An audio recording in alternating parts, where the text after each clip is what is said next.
D ගුණුව සමරි එකක් තමයි අපි කතා කරන්න යන්නේ. දැන් මේ D ගුණුව කියන්නේ මේ D ගුණේ මූලද්‍රව්‍ය වලට. D ගුණුවට අයත් කියලා කියන්නේ මේගොල්ලෝගේ අවසානයේට පිරෙන ඉලෙක්ට්‍රෝන D වලට පිරෙන්නේ. 4s2 3d 4s වලට පිරුණාට පස්සේ 3d වලට තමයි මේගොල්ලෝගේ පිරෙන්නේ. එතකොට මේ D ගුණයේ මූලද්‍රව්‍ය වලට අපි පොදුවේ කියනවා ආන්තරික මූලද්‍රව්‍ය කියලා.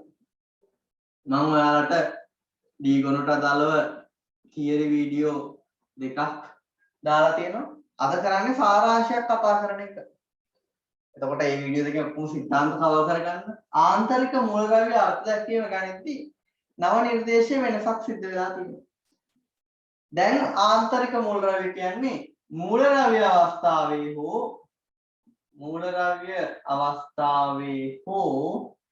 ස්ථායි අයන අවස්ථාවක මූලද්‍රව්‍ය අවස්ථාවේ හරි ස්ථායි අයන අවස්ථාවක අසම්පූර්ණ D පිරීම් තියෙනවා නම් ඒ තියෙන අයට කියනවා අපි ආන්තරිකයි කියලා.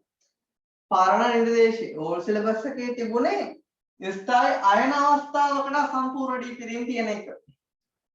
පරණ නිර්දේශ තිබ්බේ ස්ථායි අයන අවස්ථාවකට අසම්පූර්ණ D පිරීම් තිබ්බොත් තමයි ආන්තරික වෙන්නේ. ඒ අනුව ඕල් සිලබස් එකට අදාළව ස්කැන්ඩියම් කියන්නේ ආන්තරික නොවන කෙනෙක්. හේතුව ස්කැන්ඩියම් ධන 3 හදනවා. ධන 3 D ඉලෙක්ට්‍රෝන නැහැ. මොකද ස්කැන්ඩියම් කියන්නේ 4s2 3d1 ස්කැන්ඩියම් ධන 3 හදද්දී මේ ඔක්කොම ඉවත් කරනවා. එතකොට අසම්පූර්ණ D පිරීම නැහැ අයනයට. හැබැයි නව නිර්දේශ කියනවා මොකද්ද? මූලද්‍රව්‍ය අවස්ථාවේ හරි අසම්පූර්ණ D පිරීම තියෙනවා නම් මූලද්‍රව්‍ය අවස්ථාවේ හරි අසම්පූර්ණ D පිරීම තියෙනවා. ඒක ආන්තරිකයක්. එහෙනම් මෙන්න මූලද්‍රව්‍ය අවස්ථාවේ අසම්පූර්ණ D පිරීම තියෙනවා. අසම්පූර්ණ D පිරීම ඇත. එහෙනම් ස්කැන්ඩියම් කියන්නේ ආන්තරික මූලද්‍රව්‍ය. හොඳට මතක තියාගන්න නව නිර්දේශයට අනුව ස්කැන්ඩියම් කියන්නේ ආන්තරිකයි. නව නිර්දේශයට අනුව ආන්තරික නොවෙන්නේ සිංක් විතරයි. සිංක් ගත්තොත් මූලද්‍රව්‍ය අවස්ථාවේ 4s2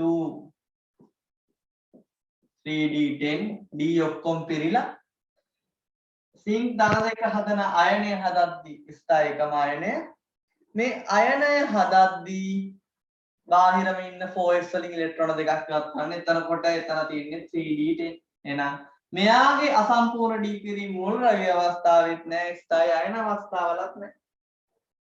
අසම්පූර්ණ D පිරීම නැත.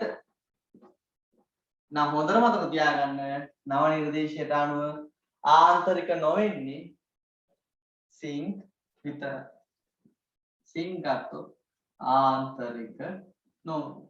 අනිත් හැමෝම ආන්තරික මූලද්‍රව්‍ය. ඕල් සිලබස් එකේ සිංක් ස්කැන්ඩියම් කියන දෙන්න තමයි ආන්තරික නොවුනේ. හැබැයි දැන් අර්ථ දැක්වීම වෙනස් වෙලා තියෙන හින්දා මූලද්‍රව්‍ය අවස්ථාවේදී අසම්පූර්ණ D පිරීම තිබීම වලින් තමයි පැහැදිලි කරන්නේ ආන්තරික කතාව. ඒක හින්දා මේ අර්ථ දැක්වීමට අනුව ස්කැන්ඩියම් කියන්නේ ආන්තරික කෙනෙක්. ඒතර කොපර් ගැනත් ඔයගොල්ලෝ දන්නවා.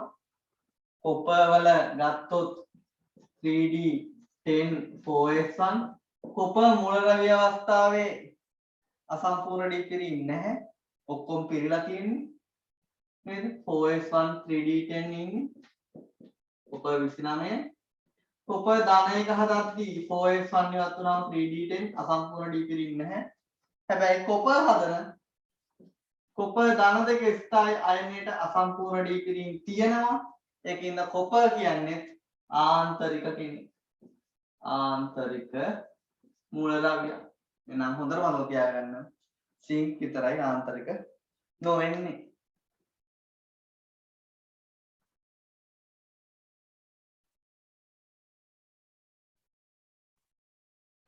D ගුණුව ගත්තාම ඔයගොල්ලෝ ගොඩාක් මතක තියාගන්න තියෙනවා සංගත සංකීර්ණ සහ ඒවායේ වර්ණ.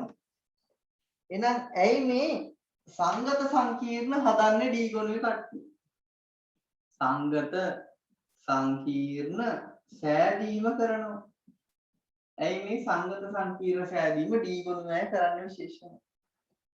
ඒකට හේතුව තමයි D ගුණය ඕන කෙනෙක්ගේ scandium, titanium, vanadium, chromium, manganese, ferrous, cobalt, nickel, copper, zinc. ඔය විදිහ D ගුණය අපි ගන්න 3D. 3D හැමෝම ගත්තොත් ඔයගොල්ලෝ දකින්න ඇති 4s වලට පිරීලා තමයි 3D වලට ඉලෙක්ට්‍රෝන පිරීම සිද්ධ වෙන්නේ. නේද? ඒ කියන්නේ 4s ට පිරෙනවා කියන්නේ හතරවන ශක්ති මට්ටමට පිරෙනවා. නේද? හතරවන ශක්ති මට්ටමේ 4s ට ඉලෙක්ට්‍රෝන පිරෙනවා මේගොල්ලෝ. ඒකින්ද මේගොල්ලෝගේ හිස්ව තියෙනවා කවුද? හතරවෙනි ශක්ති මට්ටමට අදාළ උපමට්ටම් කීයද? හතරක් තියෙනවා. හතරවන ශක්ති මට්ටමේ තියෙන උපමට්ටම් මොනවද? ශක්ති මට්ටමේ අංකයට සමාන උපමට්ටම් ගාණක් තියෙනවා කියලා අපි දන්නවා. දැන් හතරවෙනි ශක්ති මට්ටමේ උපමට්ටම් 4යි 4s 4p 4d 4f. මෙයාලගේ මේ ඔක්කොම මොකද වෙන්නේ? හිස්. ඇයි? ඉලෙක්ට්‍රෝන පිරෙන්නේ d වලින් විතරයි. 4p 4d 4f කියන ඔක්කොම හිස්. එහෙනම් මේ D ගොනුවේ මූලද්‍රව්‍ය වල තියෙන්නේ මොනවද? D ගොනුවේ මූලද්‍රව්‍ය ගත්තොත් ඒගොල්ලෝගේ කැටායන සලකුවත් ඒවට තියෙනවා මොනවද? හිස් කාක්ෂික. මූලද්‍රව්‍ය කැටායන සලකූ විට ඒවාට හිස් කාක්ෂික පවතී. හිස් කාක්ෂික තියෙන ඒවාට අපි නමක් කියනවා. මොකක්ද? ලුයිස් අම්ල කියලා කියනවා. එහෙනම් මේ D ගුණේ මූලද්‍රව්‍ය වල නැත්නම් කැටායන වලට ලුයිස් අම්ල ලෙස හැසිරෙන්න පුළුවන්. මේ කට්ටිය ගත්තොත් එහෙනම් ලුයිස් භස්ම සමග දායක බන්ධන හදන්න පුළුවන්. මේගොල්ලෝගේ හිස් කාක්ෂික ගොඩක් තියෙනවා. මේ කට්ටියට D ගුණේ මූලද්‍රව්‍ය වලට එකසර ප්‍රදානය කළ හැකි ප්‍රභේද සමග. ඒ කියන්නේ බන්ධන වලට සහභාගී නොවූ ඉලෙක්ට්‍රෝන ඉන්න කට්ටිය. ඒ කියන්නේ ලුයිස් භස්මත් එක්ක බන්ධන හදාගන්න පුළුවන්. එකසර ප්‍රදානය කළ හැකි ප්‍රභේද. ඒ කවුද? ලුයිස් භස්ම සමග දායක බන්ධන. නැත්තම් ওই දායක බන්ධන වලටම තමයි කියන්නේ සංගත බන්ධන කියලා. ඔය සංගත බන්ධන කියන වචනේ හින්දා තමයි මේ සංගත සංකීර්ණ කියන එක ඇවිල්ලා තියෙන්නේ. ඒත් ගොඩක් අය දන්නේ නැහැ මේ සංගත බන්ධනයි දායක බන්ධනයි කියන්නේ දෙකම එකක් කියලා. සංගත බන්ධන සාධක. බලන්නකෝ කොපර් ගත්තොත් දැන් කොපර් ධන දෙක ගත්තොත් ඒගොල්ලන්ට අපි සැලකුවොත් හිස් කාක්ෂික ගොඩක් තියෙනවා. එහෙනම් දායක බන්ධන හදා ගන්න පුළුවන් කාත් එක්කද? ඉලෙක්ට්‍රෝන ප්‍රදානය කළ හැකි ප්‍රභේදත් එක්ක. ඉලෙක්ට්‍රෝන ප්‍රදානය කළ හැකි ප්‍රභේද මොනවද? සංගත බන්ධන හදනනේ. ලුයිස් භස්ම ඇමෝනියා. ඇමෝනියාගේ නයිට්‍රජන් මත තියෙන එකසර යුගල. බන්ධන වලට සහභාගී නො එකසර තියෙනවා. ජලය. ඔක්සිජන් මත තියෙන බන්ධන වලට සහභාගී නො එකසර. Cl-. එහෙනම් මෙන්න මේ කට්ටියත් එක්ක නේද? සංඝ සංකීර්ණ හදන්නේ. සයනයිඩ්. ඉතින් මොකද්ද වෙන්නේ? මේ කට්ටියත් එක්ක දායක බන්ධන හදනවා. දැන් කොපර් ගත්තොත් කොපර් ධන දෙක ජලාණු 6ක් එක්ක බන්ධන වලින් බැඳෙනවා. ඔය විදිහට තමයි එතකොට මේ සංගත සංකීර්ණ ඇති වෙන්නේ. සංගත සංකීර්ණ හදාන්න D ගුණේ කට්ටියට පුළුවන් වෙලා තියෙන්නේ හිස් කාක්ෂික පැවතීම හින්දා. ඒ හිස් කාක්ෂික වලට ලුයිස් භස්ම වලින් එකසර අරගෙන දායක බන්ධන වගේ බැඳෙන්න පුළුවන්. මෙන්න මේ හින්දා අපි කියනවා D ගුණයේ මේ කට්ටිය හදනවා කියලා. සංගත සංකීර්ණ සංගත බන්ධන වලින් බැඳිලා හදන හින්දා කියනවා මේවට සංගත සංකීර්ණ කියලා. එහෙනම් අපි ඊළඟට කතා කරන්න තියෙන්නේ අපට මේ සංගත සංකීර්ණ වල ප්‍රබලතාවය නැත්නම් සංගීත සංකීර්ණ හදන වර්ග කෙරෙහි බලපාන සාධක ගැන තමයි ඊළඟ කතා කරන්න තියෙන්නේ.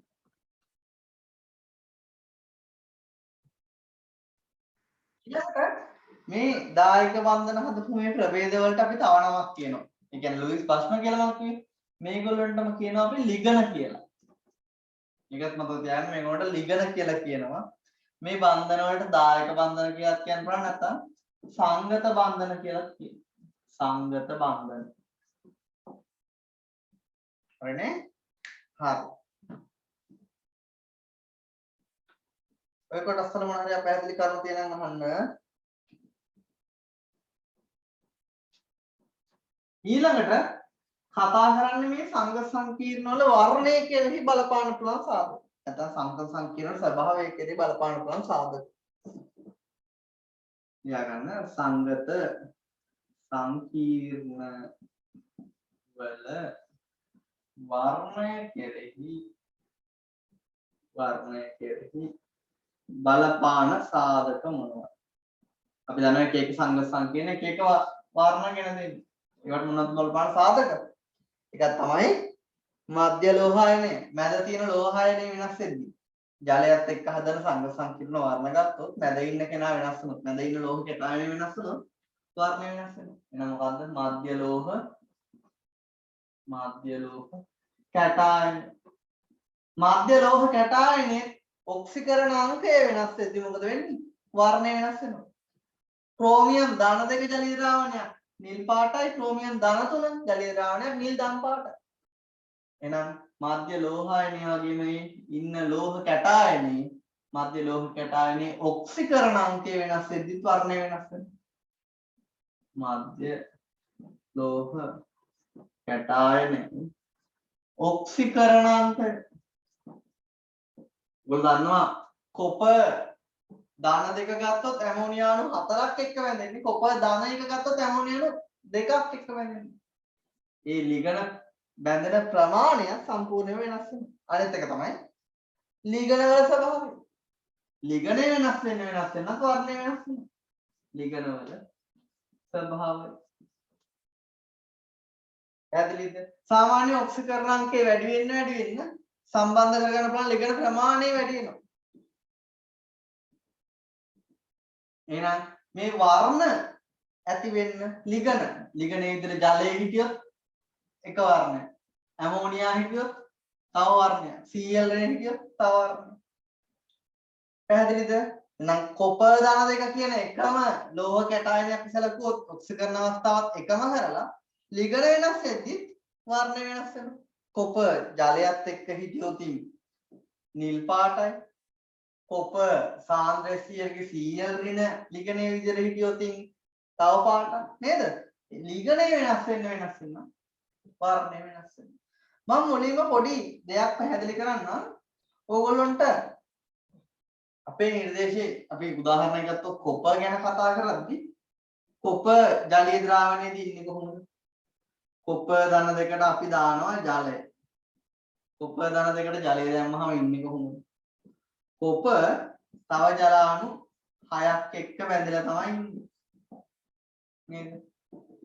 ජලාණ 6 මේ විදිහට වරහණක් දාලා ලියනවා සම්පූර්ණ ආරෝපණය එළියෙන් ලියන. කොපර් වල ධන 2යි ජලයට ආරෝපණයක් නේ පිටින් ධන 2.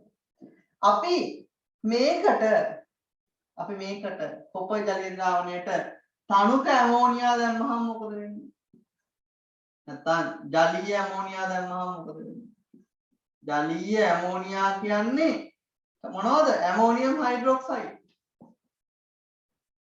ඔයගොල්ලෝ මේක ඉගෙන ගන්නවා ජලීය ඇමෝනියා දැම්මහම ජලාණු 6 ඉවත් වෙලා ඉන්න කොපර් ධන 2 OH- විදියට කොපර් හයිඩ්‍රොක්සයිඩ් විදියට අවක්ෂේපණය කියලා අපි තියරි වල කතා කරනවා. මොකක්ද ඒකට හේතුව? මම මේ කතා කරන උගලට තියරි වල කතා කරන්නෙම නැති වැදගත් කරුණු ටික තමයි කතා කරන්න හදන්නේ මේ අද සමරි එකේදී. කොපර් ධන 2කට ජලය දැම්මම ජලාණු 6ක් අපි වැඳනවායි කියලා කියනෝනේ. එතකොට ජලාණු 6 වෙනුවට කවුද එන්නේ? OH-. කොපර් ධන 2 කැමති ජලයත් එක්ක දායක බන්ධන හදනවට වඩා ඇමෝනියම් හයිඩ්‍රොක්සයිඩ් වල ඉන්න සම්පූර්ණ ඍණ ආරෝපිත කෙනෙක් ඉන්නේ. මෙයා එක්ක යන්න කොපා දන දෙක කැමති. ඒ හින්දා තමයි ජලය ඉවත් වෙලා කොපර් හයිඩ්‍රොක්සයිඩ් විදියට අවක්ෂේප වෙන්නේ. නිල් පාට මෙයා නිල් පාට ජලීය ද්‍රාවණය යා නිල් අවක්ෂේපයක් ඇති කරනවා. මේවා අපේ සිද්ධාන්ත වීඩියෝ දෙකත් ඔයගොල්ලෝ දකින්න ඇති. නේද? ඒ මෙයාට වැඩිපුර ඇමෝනියා දැම්මම වැඩිපුර ජලීය ඇමෝනියා දැම්මම මේ අවක්ෂේපය දිය වෙනවා. සිලබස් එකේ කීප දෙනෙක්ගේ විතරයි එහෙම දිය වෙන්නේ. ඒ දිය වෙන්නේ කවුද කියලා දැනගන්න ඕනේ. මම ඒ ඔක්කොම කෙටි ක්‍රම විදියට කියලා දෙනවාද? හරිද? මේ දැන් කොපර් එක ගත්තොත් හයිඩ්‍රොක්සයිඩ් එක වැඩිපුර ඇමෝනියා දැම්මම ඇමෝනියා ප්‍රමාණය වැඩි හින්දා OH- වලට තරංගයක් ඇති වෙනවා ඒ ඇමෝනියා එක්ක. ඒ හේතුවත් එක්ක OH- ලා ඉවත් වෙලා ඇමෝනියාම 4ක් බැඳෙනවා කොපර් වලම. එතකොට මේක හැමෝන්ගෙම සිද්ධ වෙන්නේ නැහැ. පැහැදිලිද? මේක සිද්ධ වෙන්නේ මේ කැටායනයේ බැඳුණු OH- එක්ක තරංගය ඇති කරන ඇමෝනියා ප්‍රමාණය ප්‍රමාණවත් වුණොත්. පැහැදිලිද? මේක හොඳට අහගන්න. ඉන්න හැමෝන්ගෙම ලෝහ හයිඩ්‍රොක්සයිඩ් අවක්ෂේප වැඩිපුර ඇමෝනියා තුල දී වෙලා මේ විදිහට ජලීය ද්‍රාවණයක් ඇති කරන්නේ නැහැ. පැහැදිලිද? ඒ ඇති කරන ටික දෙනා ඉන්නේ ඒ ටික දැනගන්න ඕනේ. ඇති කරන කට්ටිය කවුද?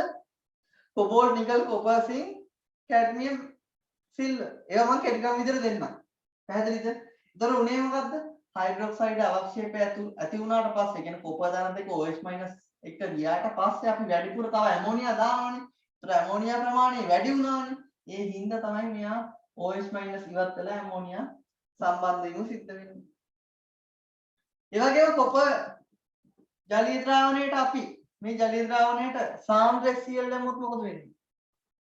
සාන්ද්‍ර HCl දැම්මොත් එහෙම සාන්ද්‍ර HCl ගේ ඉන්න Cl ඍණ සම්පූර්ණ ඍණාරෝපණය එයා මෙයාට සම්බන්ධ වෙනවා. කොපර් ධන දෙකට සම්බන්ධ වෙනවා Cl ඍණ 4ක් ඉන්න ජලාණුහය ඉවත් වෙනවා. ඒ ප්‍රතික්‍රියාවත් විශේෂයි. ඇයි ඒ ප්‍රතික්‍රියාව විශේෂ වෙන්නේ? කොපර් ජලීය ද්‍රාවණයට සාන්ද්‍ර HCl දැම්මම එයාගේ Cl ඍණ සම්බන්ධ වෙලා හදන මේ ප්‍රතික්‍රියාව ප්‍රත්‍යාවර්තයි. ජලාණුහය ඉවත් වෙලා මේක වැදෙන එක ප්‍රත්‍යාවර්තයි. ඒක විශේෂ වෙන්න හේතුව මොකද්ද? මේක ලෙචටලිය මූලධර්මයේ ආදර්ශනය කළ හැකි අවස්ථාවක්. ගතික සමතුලිතතාවයේ පවතින ප්‍රත්‍යාවර්ත ප්‍රතික්‍රියා ගැන නේද අපි ලෙචටලිය මූලධර්මයේ කතා කරන්නේ. ගතික සමතුලිතතාවයේ පවතින ප්‍රත්‍යාවර්ත ප්‍රතික්‍රියාවකට තමයි අපි ලෙචටලිය මූලධර්මය යොදන්නේ. එහෙනම් මෙතන ලෙචටලිය මූලධර්මයේ ආදර්ශනය කරන ප්‍රශ්න අහන්න පුළුවන් නේද? නිල් පාට ද්‍රාවණය තිබ්බොත් අපි ඒකට සාන්ද්‍ර Cl දැම්මට පස්සේ Cl බැඳිලා කහ පාට වෙනවා. තව දෙයක් මේ පියවර හිතන්නකො. කොපර් ජලීය ද්‍රාවණයට අපි සාන්ද්‍ර Cl දානවා කියලා. එතකොට වෙන්නේ මොකද්ද? කොපර් ධන දෙකට ඉන්නවා ජලාණු 6ක් බැඳිලා. මුලින්ම වෙන්නේ මොකද්ද? මේකේ අතරමැදි දෙයක් වෙනවා. කොපර් වලට බැඳුණු එක ජලාණුවක් වෙනුවට කොපර් වලට බැඳුණු එක ජලාණුවක් වෙනුවට මුලින්ම බැඳෙන්නේ Cl ඍණ එකක්. මෙන්න මේ විදිහ අතරමැදි එක්කෙනෙක් හැදිලා තමයි ඉන්න ජලාණු ඔක්කොම ඉවත් වෙලා ඒ වෙනුවට Cl 4ක් සම්බන්ධ වෙන්නේ. මෙයා කොළ පාට අතරමැද කොළ එක්කෙනෙක් ගෙනත් දීලා තමයි කහ පාට CuCl4 2- බවටපත් වෙන්නේ. මෙතන මම මේ පොඩ්ඩක් පැහැදිලි කරලා ලිගන වල ප්‍රබලත්වය ගැන. ජලයේ වැඳලා ඉන්න එකට අපි ඇමෝනියා දැම්මොත් ජලය ඉවත් කරලා හයිඩ්‍රොක්සයිඩ් අවක්ෂේපයක් තියෙනවා. සමහර අයගේ ඒ හයිඩ්‍රොක්සයිඩ් අවක්ෂේපයට වැඩිපුර ඇමෝනියා දැම්මොත් හයිඩ්‍රොක්සයිඩ් ඉවත් වෙලා ඇමෝනියා සම්බන්ධ වෙනවා. ජලයේ ලිගනේ ඉන්නට වඩා ප්‍රබලයි Cl ඍණ ලිගනේ විදිහට ඉන්න එක. මොකද ජලයේ වැඳලා හිටියොත් Cl ඍණ එකතු වෙද්දී ජලය ඉවත් වෙලා Cl ඍණ බැඳීම සිද්ධ වෙනවා. හැබැයි මේ ප්‍රතික්‍රියාව ප්‍රත්‍යාවර්තයි. Cl ඍණ බැඳලා ඉන්න එකට නැවත ජලය දැම්මොත් නැවත Cl ඍණ ඉවත් වෙලා ජලය වැඳෙනවා. මම පොඩ්ඩක් මේ පැහැදිලි කරේ එතනින් ලිගන වල හැසිරීම ගැන.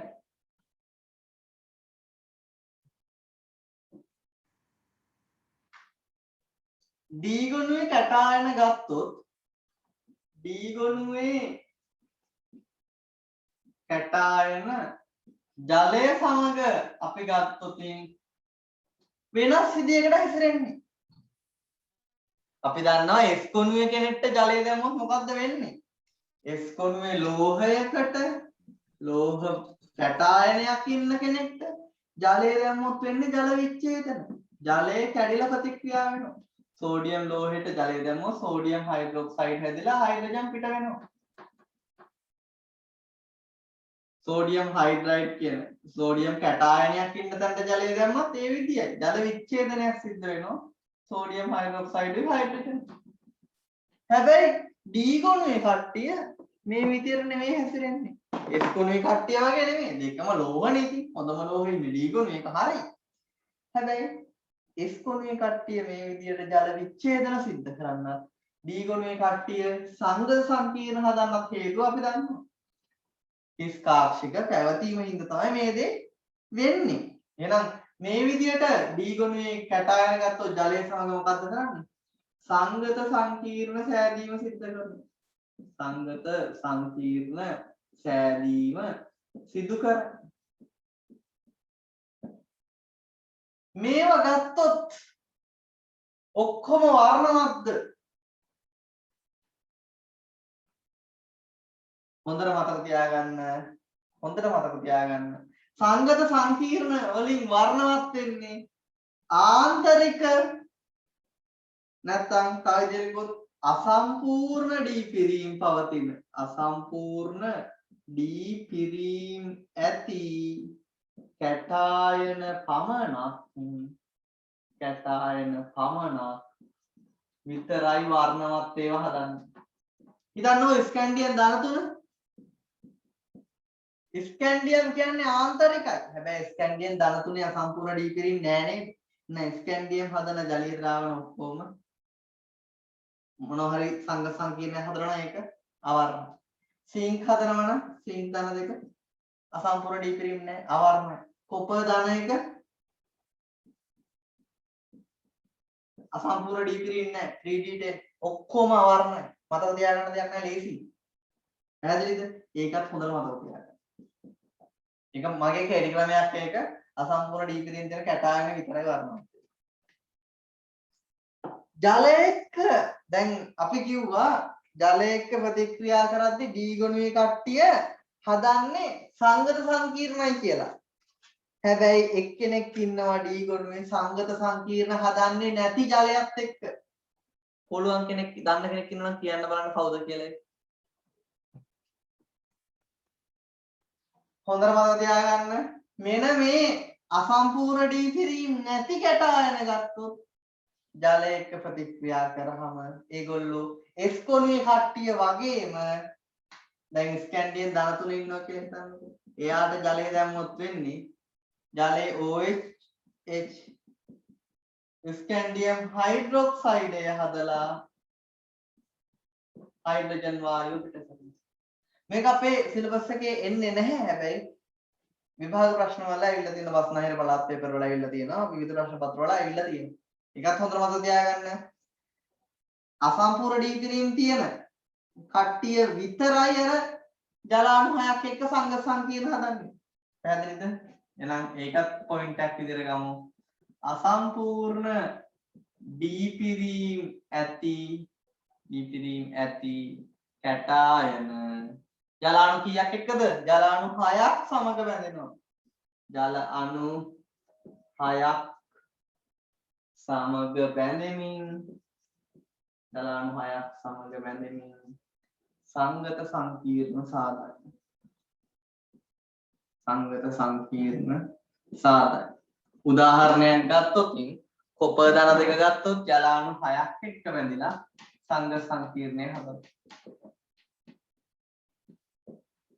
මේවා වර්ණවත්. මේවා මොන පාටද? අසම්පූර්ණ ඩී පිරීම් නැති කට්ටියගේ අවක්ෂේපණන් සුදු පාටයි ජලීය ද්‍රාවණ නම් අවර්ණ. මේගොල්ලෝගේ ගත්තොත් ජලීය ද්‍රාවණ අවර්ණයි. අවක්ෂේප තියෙනවා නම් සුදු පාටයි. එකක් මතක තියාගන්න. හරිද? එහෙනම් D ගොනුවේ ඔක්කොම මේ ජලයත් එක්ක සංඝර්ෂණ කියන හදන්නේ නැහැ. අසම්පූර්ණ D පිරීම තියෙන අය විතරයි හදන්නේ.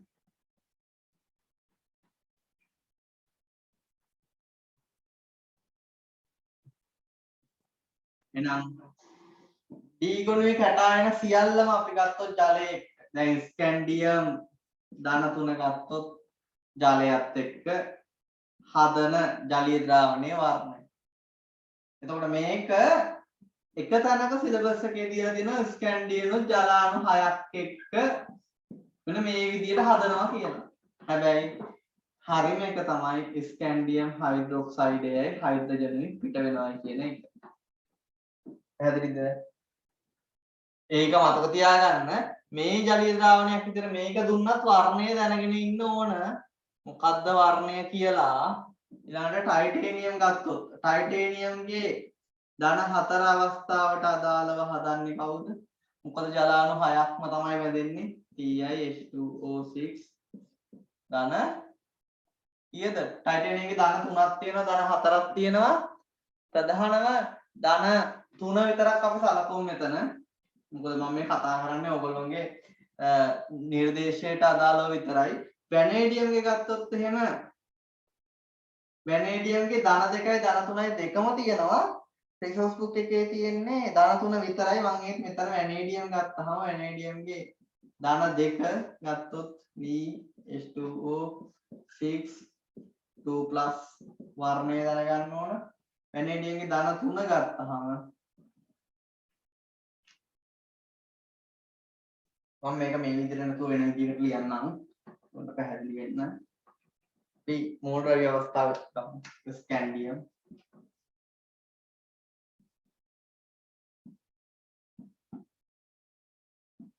titanium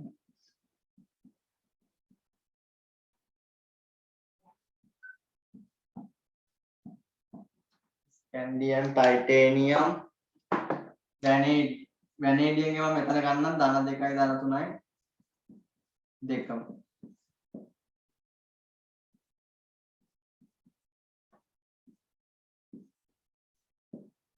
chromium ගේ chromium ධන 2යි ධන 3යි දෙකම සලකනවා. මොකද chromium ගේ ධන 2යි ධන 3යි දෙකම තියෙනවා අපට.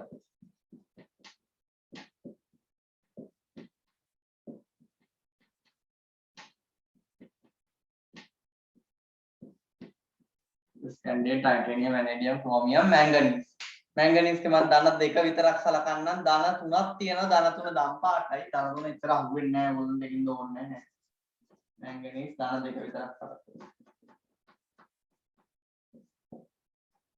ධන 2 ඕන නම් ධන 3ක් ලියන්න. ධන 3 ඕනම නැහැ. මේක ඕනේ නැහැ. ඩොට් එකක් දැම්ම මෙතනින්. manganese, ferrous, cobalt, nickel, copper, zinc. ferrous වල ගත්තාම විශේෂයි.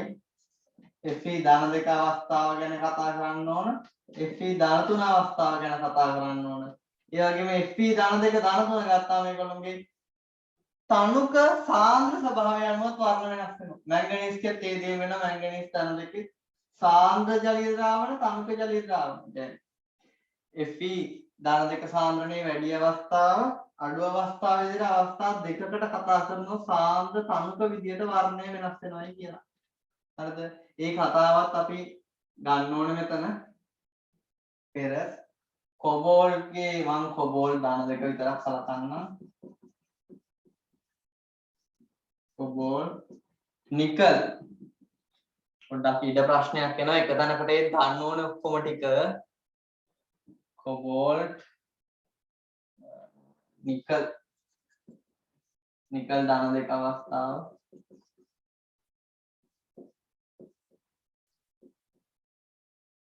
copper ගන්නත් ඕන zinc ගන්නත් ඕන.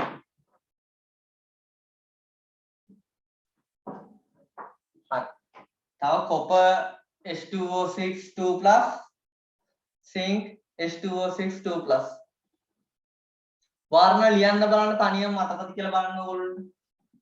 පුළුවන් ඒවා ලියන්න බලන්න ඉක්මනට.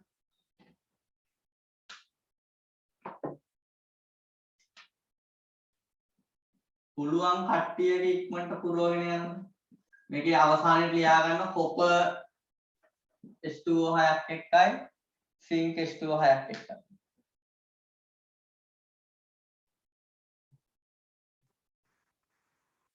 හරි මට කියන්න ස්කැන්ඩියම්ගේ හයිඩ්‍රොක්සයිඩ් එක උනත් ස්කැන්ඩියම් කියන්නේ ධන තුන අවස්ථාව සම්පූර්ණ ඩීප්‍රින් නෑ නා අවර්ණයි. මෙයා අවර්ණ වෙනවා. ආය බලන්න දෙයක් නෑ සිංක් ධන දෙකගේ. සිංක් ධන දෙක තිබ්බ කියන්නේ සිංක් H2O6 2+ එයත් මොකද වෙන්නේ? අවර්ණයි. අසම්පූර්ණ ඩීප්‍රින් නැති හින්දා ඊළඟට ටයිටේනියම් ධන තුන මොන පාටද? දම් පාටයි. වැනේඩියම්ගේ වැනේඩියම් ධන දෙක දම් පාටයි. ධන තුන මොන පාටද? ධන තුන කොළ පාටයි. දම් දෙන්න. ජලීය ද්‍රාවණ දම් වන දෙන්න. ක්‍රෝමියම්ගේ ධන දෙක නිල් පාටයි. ධන තුන නිල් දම් පාටයි. මේකත් දම් කියලා සලකත හැකි ක්‍රෝමියම් ධන තුන. ඒක නිල් දම් කියලා මතක තියාගන්න. නිල් දම්. මැංගනීස් ධන දෙක ජලීය ද්‍රාවණය රෝස පාටයි. මේකේ පොඩි අවුලක් තියෙනවා. සමහරක් අයට දීලා ඇති රෝස කියලා, සමහරක් අයට දීලා ඇති අවර්ණ කියලා. ඒක මතක තියාගන්න. රෝස වෙන්නේ මේක සාන්ද්‍ර ද්‍රාවණය. රෝස වෙන්නේ සාන්ද්‍ර නම් තනුකණම් මේක අවර්ණ. තනුකණම් ද්‍රාවණය අවර්ණ. මැංගනීස් ධන තුන මොන පාටද? මැංගනීස්ගේ ධන තුනක් දම් පාටයි. මැංගනීස් ධන තුනේ ජලීය ද්‍රාවණය දම් පාටයි. දම් එතකොට කීයක් ඉන්නවද ඔක්කොම? 4 දෙනෙක් ඉන්නවා. ගොඩාක් ඉදන්නේ මෙන්න මේ දෙන්න. මේ ක්‍රෝමියම්ගේ කතාවම වෙනම කතා කරනවා. සමහරක් අය හිතන් ඉන්නවා ක්‍රෝමියම් ධන තුන කොළ පාටයි කියලා. මොකද්ද මේ කොළ පාට කියන කතාවේ නිල්දම් කියන කතාවයි මම පැහැදිලි කරන්නම්. Fe ධන දෙකේ දැනගන්න ඕනේ සාන්ද්‍ර වුණාම කොහොමද? තනුක වුණාම කොහොමද කියලා. පැහැදිලිද? Fe ධන දෙක සාන්ද්‍ර නම් කොළ පාටයි. හොඳට මතක තියාගන්න Fe ධන දෙක සාන්ද්‍ර නම් කොළ පාටයි. තනුක නම් අවර්ණයි. Fe ධන දෙක සාන්ද්‍ර නම් කොළ තනුක නම් අවර්ණ. Fe ධන තුන සාන්ද්‍ර නම් දුඹුරු පාටයි. තනුක නම් කහ පාටයි. පැහැදිලිද? Fe ධන තුන සාන්ද්‍ර නම් දුඹුරු පාටයි. තනුක නම් කහ පාටයි. හිතන්නකෝ Fe ගේ ධන දෙකේ සාන්ද්‍ර කියන්නෙත් නැහැ තනුක කියන්නෙත් නැහැ කියලා. මුකුත් සාන්ද්‍ර තනුක බව කියලා නැත්තම් නම කියන්නේ කොහොමද? කොළයි අවර්ණය එකතු කරලා කියන්නේ. කොළයි අවර්ණය එකතු වුනහම ලා කොළ. කහයි දුඹුරු එකතු වුනහම කහ දුඹුරු. එහෙනම් සාන්ද්‍ර තනුක බව කියලා නැත්තම් දෙක එකතු කරලා කියනවා. කහ දුඹුරු පාටයි ලා කොළ පාටයි නෙමෙයි. කොබෝල්ට් ධන දෙක මොන පාටද? කොබෝල්ට් ධන දෙක රෝස පාටයි. ඔන්න රෝස දෙන්න ඉන්නේ. රෝස දෙන්න කවුද? කොබෝල්ට් මැංගනීස් ධන දෙක. ජලීය ද්‍රාවණ රෝස පාට වෙන අය. නිකල් ජලීය ද්‍රාවණය කොළ පාටයි. එහෙනම් කොළ කී දෙනෙක් ඉන්නවද? නිකල්ගේ කොළ පාටයි, වැනේඩියම්ගේ කොළ පාටයි, යකඩ ධන දෙක සාන්ද්‍ර අවස්ථාව කොළ පාටයි. කොළ 3 දෙනෙක් ඉන්නවා. එහෙනම් දොන ඕවා තමයි පොයින්ට්ස් විතර ඔළුවේ තියෙන්නේ. ආයෙ මෙතන ලියලා අඩුයි කොපර් ධන දෙක ජලානුහයක් එක්ක හදන ද්‍රාවණේ නිල් පාටයි. කොපර් ධන දෙක නිල් පාටයි. ආයෙ නිල් පාට හදන්නේ ක්‍රෝමියම් ධන දෙක විතරයි ජලීය ද්‍රාවණේ නිල් වෙන්නේ. පැහැදිලිද? දැන් ඕන ඊළඟට ඕගොල්ලෝ නෝට් එකක් හදාගන්න හැකි. නිර්දේශමේ ඉන්න නිල් පාට අය එකට, කොළ පාට අය එකට, දම් පාට අය එකට. පැහැදිලිද?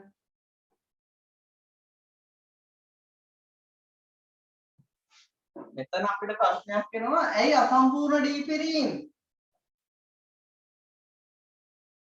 අසම්පූර්ණ ඩීපිරීම් තිබ්බේ නැති අයගේ අවර්ණ උනේ. සිංක්ගේ ස්කැන්ඩියම්ගේ ගත්තොතින් අසම්පූර්ණ ඩීපිරීම් තිබ්බේ නැහැ. අසම්පූර්ණ ඩී නෑ මේගොල්ලොන්ගේ. මේගොල්ලෝගේ අවර්ණ උනේ. ඇයි අසම්පූර්ණ ඩීපිරීම් තියෙන අයගේ වර්ණවත් වෙන්නේ? අසම්පූර්ණ ඩී නැත ඒකයි අවර්ණ වෙන්නේ. මේක පොඩ්ඩක් පැහැදිලි කරන්නම් මම. දැන් ඩී පිරීම් තියනවා කියලා හිතන්නකෝ අපි දන්නවා ඩී කාක්ෂික පහක් තියෙන්නේ. අපිට මොනවා හරි වර්ණයක් පේන්නේ කොහොමද? අපිට මොනවා හරි වර්ණයක් ඇති වෙන්න හේතුව මොකක්ද? දැන් අපි දන්නවා සූර්යාගෙන් එන සුදු ආලෝකය තියෙනවා. මේක හැදලා තියෙන්නේ වර්ණ හතකින්. මේ දුන්නේ වර්ණ හතකින්. රන්, තැඹිලි, කඩන, කොල්ල, නිතර, ඉර, දහි. රතු, තැඹිලි, කහ, කොළ, නිල්, දම්, ඉන්දිගෝ. නේද? දැන් ඔය එන ආලෝකය ගත්තොතින් මුකුත් අවශෝෂණය කරන්නේ නැත්නම් මොන පාටද ගෙන දෙන්නේ? මුකුත්ම උරා ගන්න නැත්නම් මුකුත්ම අවශෝෂණය කරන්නේ නැහැ. අවශෝෂණය නොකරන විට වර්ණය මොකද්ද? සුදු පාටම තමයි. අවක්ෂේපන සුදු, ජලි ද්‍රාවණ අවර්ණ. ඔක්කොම උරා ගන්නවා නම් මේ එන ආලෝකය ඔක්කොම උරා ගන්නවා නම් කළු පාට. සියල්ල අවශෝෂණය කරන විට සියල්ල අවශෝෂණය කරනවා නම් කළු පාට. ඒ අදාළ ප්‍රභේදයේ යම්කිසි තරංගායාම නැත්නම් සංඛ්‍යාත පරාසයක් අවශෝෂණය කරනවා නම් අවශෝෂණය නොකරන කොටසට අදාළ වර්ණය තමයි ගෙන දෙන්නේ. මුකුත් මුරා ගන්න නැත්නම් සුදු පාටයි ඔක්කොම උරා ගත්තොත් කළු පාට. කොටසක් උරා ගත්තොත් අර උරාගත්තේ නැති කොටසෙන් එකතු වෙලා එන වර්ණයක් තමයි ගෙන දෙන්නේ. මෙන්න මේ විදිහට ආලෝකයේ යම්කිසි තරංගායම් පරාස වලින් අවශෝෂණයක් කරනවා හිස් දී කාක්ෂික. එතකොට හිස් දී පිරීම තිබ්බොත් තමයි නැත්නම් අසම්පූර්ණ දී පිරීමක් තිබ්බොත් තමයි ඒකේ එන සුදු ආලෝකයේ යම්කිසි තරංගායම නැත්නම් සංඛ්‍යාත පරාස වලින් අවශෝෂණයක් වෙලා ඉතුරු වර්ණය ගැන දීම හින්දා ඒගොල්ලෝ වර්ණවත් වෙන්නේ. නමුත් අසම්පූර්ණ දී පිරීම නැත්නම් අර විදියට අවශෝෂණයක් වෙන්නේ නැහැ. ඒකින්ද සුදු ආලෝකයේ කෙලින් වෙනවා. ඒකින්ද අවක්ෂේප ගත්තොත් සුදු පාටයි, ජලීය ද්‍රාවණ ගත්තොත් අවර්ණ. ඒ කාරණා පොඩ්ඩක් මෙතනටම මතක තියාගන්න. ඊළඟට අපි ගත්තොත් එහෙම දැන් මේ දී ගොනුවේ කැටායනයක ජලීය ද්‍රාවණයක දී ගොනුවේ කැටායනයක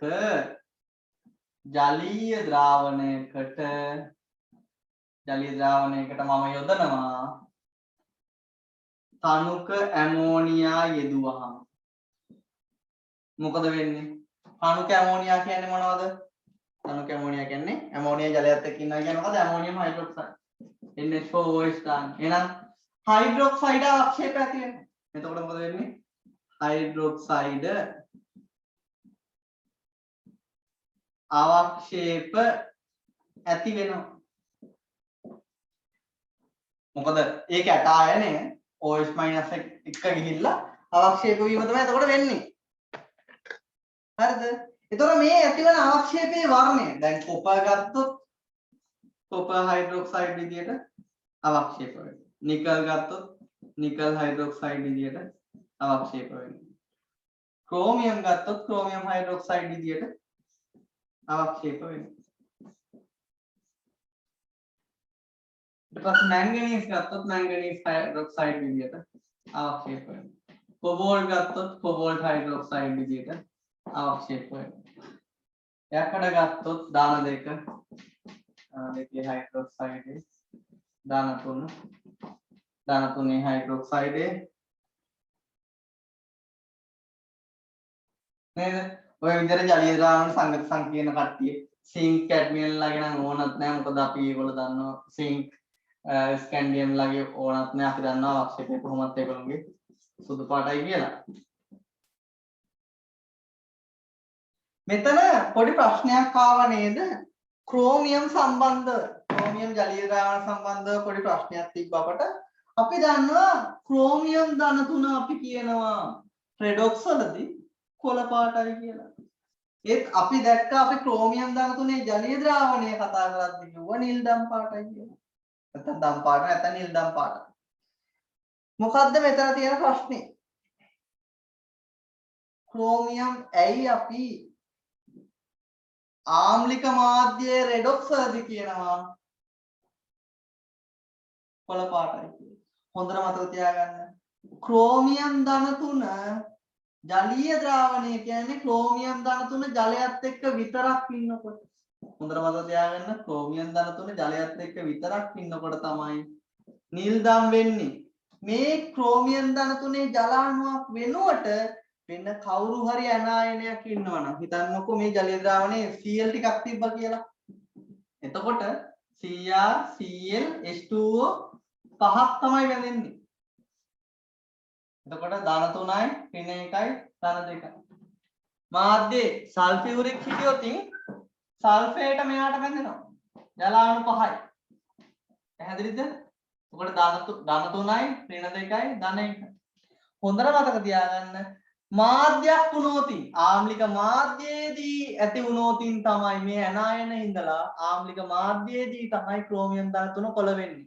නැතුව ජලයේ විතරක් නිදිද්දි ජලීය ද්‍රාවණය විතරක් සැලකුවොත් එහෙම ක්‍රෝමියම් ධන 3 ජලීය ද්‍රාවණයේ නිල්දම් පාටයි ආම්ලික මාධ්‍යයේදී තමයි ක්‍රෝමියම් ධන 3 කොළ වෙන්නේ.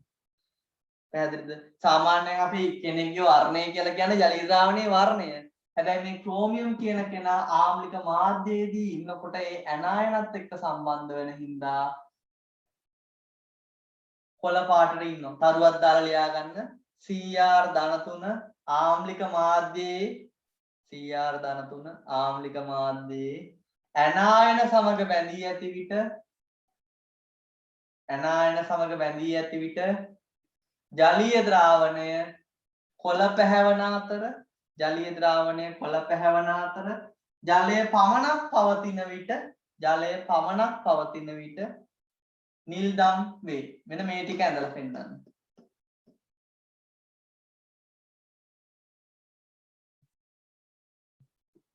එහෙනම් ඊළඟට වැදගත්ම කරුණ මේ හයිඩ්‍රොක්සයිඩ් ඒ කියන්නේ ජලීය ද්‍රාවණයට ඇමෝනියා බිඳු බිඳු දැම්මහම හයිඩ්‍රොක්සයිඩ් ඒ විදිහට අවක්ෂේප වෙනවා කියලා අපි දන්නවා. ඒගොල්ලෝගේ වර්ණ මොනවද? සරලම විදිය තමයි ජලීය ද්‍රාවණයේ වර්ණය තමයි හයිඩ්‍රොක්සයිඩ් අවක්ෂේපයේ වර්ණය. හැබැයි දෙන්නෙක්ගේ හැර කොපර් ජලීය ද්‍රාවණයේ නිල් පාට නම් කොපර්ගේ හයිඩ්‍රොක්සයිඩය මොන පාටද? නිල් තමයි. නිකල් ජලීය ද්‍රාවණයේ කොළ පාට නම් හයිඩ්‍රොක්සයිඩ් අවක්ෂේපය මොන පාටද? නිකල් ජලීය ද්‍රාවණයේ කොළ පාට නම් හයිඩ්‍රොක්සයිඩ් අවක්ෂේපය කොළ පාටයි. ක්‍රෝමියම්ගේ ජලීය ද්‍රාවණය ක්‍රෝමියම් ජලයත් එක්ක විතරක් ඉන්නකොට නිල්දම් පාට වුණාට ක්‍රෝමියම් හයිඩ්‍රොක්සයිඩ් මොන පාටද? වෙන ආයනයක් එක්ක ඉන්නේ එහෙනම් ක්‍රෝමියම් ධන 3 කොළ පාටයි. අන්න එයා වෙනස් වුණා. මැංගනීස් ජලීය ද්‍රාවණය රෝස පාට නම් අවක්ෂේපය රෝස පාටයි. හැබැයි සාන්ද්‍ර අවස්ථාවේදී තනුකන සුදු පාට අවක්ෂේපය. කොබෝල්ට් ජලීය ද්‍රාවණය රෝස පාටයි. හැබැයි මේක විශේෂයි. කොබෝල්ට් හයිඩ්‍රොක්සයිඩය නිල් පාටයි. මේක බයෝ ළමයි නම් දන්නවා.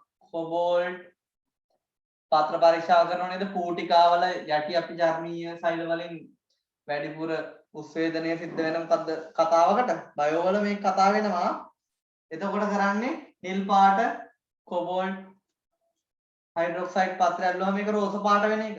කොබෝල්ට් ගත්තොත් එහෙම ජලයත් එක්ක ඉන්නකොට රෝස පාටයි ජලය නැති විට නිල් පාටයි.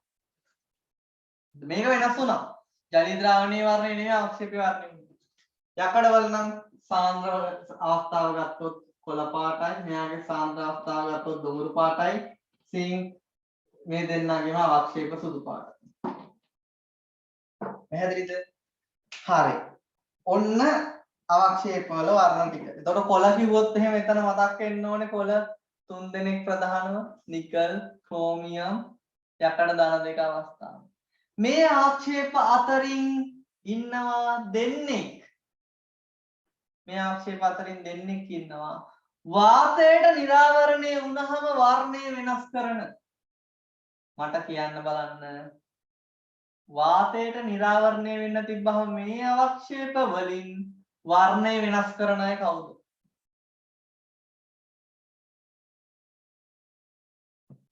මම කියනවා එක්තරා හයිඩ්‍රොක්සයිඩ් අවක්ෂේපයක් දීගොනුවේ වාතයට නිරාවරණය වූ විට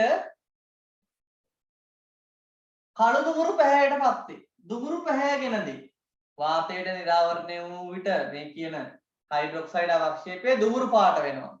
ඔයගොල්ලෝ උත්තර විදියට ගන්නේ කවුද? කවුද ඉඳපු හයිඩ්‍රොක්සයිඩ් ටික? මේ කට්ටිය අතරින් වාතයේදී මොකද්ද වෙන්නේ? වාතයේ ඉන්න ඔක්සිජන් ජලය නේද? මේ වාතයේ ඉන්න ඔක්සිජන් කරන්නේ මොකද්ද? හයිඩ්‍රොක්සිල් අයන බවට ඔක්සිහරණය වෙනවා. එතකොට පහළ ඔක්සිකරණ අවස්ථාවල ඉන්න කැටයනයක් විදිහට ඒගොල්ලෝ උපරිම අවස්ථාවල ඔක්සිකරණය වෙන්න පුළුවන්. මෙතන ගත්තොතින් මැංගනීස් හයිඩ්‍රොක්සයිඩය වාතයට තිබ්බහම වාතයේ ඔක්සිජන් ජලයත් එක්ක ප්‍රතික්‍රියා කරලා ධන 4 අවස්ථාව MnO2 කළු දුඹුර අවක්ෂේපය බවට පත් වෙනවා. කොබෝල්ට් ධන 2 ගත්තොත් ධන 3 වෙන්න පුළුවන්. යකඩ ධන 2 ගත්තොත් ධන 3 වෙන්න පුළුවන්. ධන 3 වුණාම කොළ පාට කෙනා දුඹුරු වෙනවා. මේක දුඹුරු වෙන්න පුළුවන් වාතයේ නිරාවරණය වෙන්න තිබ්බම. ඔය විදියටම ජලීය ද්‍රාවණ වලත් වර්ණ වෙනස් වෙන්න පුළුවන්. යකඩ ධන 2 ජලීය ද්‍රාවණය සාන්ද්‍ර අවස්ථාවේ කොළ පාටයි වාතයේ නිරාවරණය වෙන්න තිබ්බම ජලීය ද්‍රාවණය දුඹුරු වෙන්න පුළුවන්. පැහැදිලිද? පහළ ඔක්සිකරණ අවස්ථාවල ඉන්න ඕනම කෙනෙක් ක්‍රෝමියම් ධන 2 ජලීය ද්‍රාවණය නිල් පාටයි වාතයේ නිරාවරණය වෙන්න තිබ්බම ඒක නිල් ධන පාට වෙන්න පුළුවන්. ඇයි? පහළ ඔක්සිකරණ අවස්ථාවේ ඉන්න කෙනා උපරිම ඔක්සිකරණ අවස්ථාවට ඔක්සිකරණය වෙන්න පුළුවන් වාතයේ ඉන්න ඔක්සිජන් ජලයක ප්‍රතික්‍රියාව. පැහැදිලිද? මේකත් නිතරම ප්‍රශ්න වල යෙදෙන තැන දෙනවා මොනවා හරි කෙනෙක්ගේ වර්ණ දීලා මෙයා වාතය නිරාවරණය වෙන්න තිබ්බහම වර්ණය වෙනස් වෙනවා. එහෙනම් මතක තියාගන්න අර පහළ ඔක්සිකරණ අවස්ථාව ඉහළ ඔක්සිකරණ අවස්ථාව කොට ඔක්සිකරණය වෙන්න පුළුවන් අවස්ථාව තමයි එතන හඳුනා ගන්න තියෙන්නේ.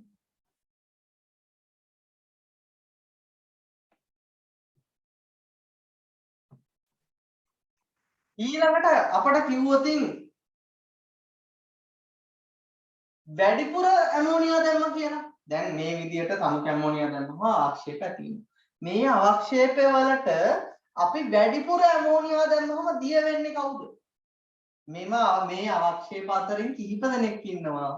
මම මුළු සිලබස් එකම ගන්නම් එතනට. මම මෙතන ගත්තේ සංසන්දනයේ විතරයි. මට කියන්න D ගොනුවේ හයිඩ්‍රොක්සයිඩ් අවක්ෂේප අතරින් වැඩිපුර ඇමෝනියා තුල දියවන කට්ටිය කවුද? වැඩිපුර ඇමෝනියා එක්ක දිය වෙලා ඇමෝනියා එක්ක සංඝ සංකීර්ණ හදනවානේ. D ගොනුවේ හයිඩ්‍රොක්සයිඩ් අවක්ෂේප අතරින් වැඩිපුර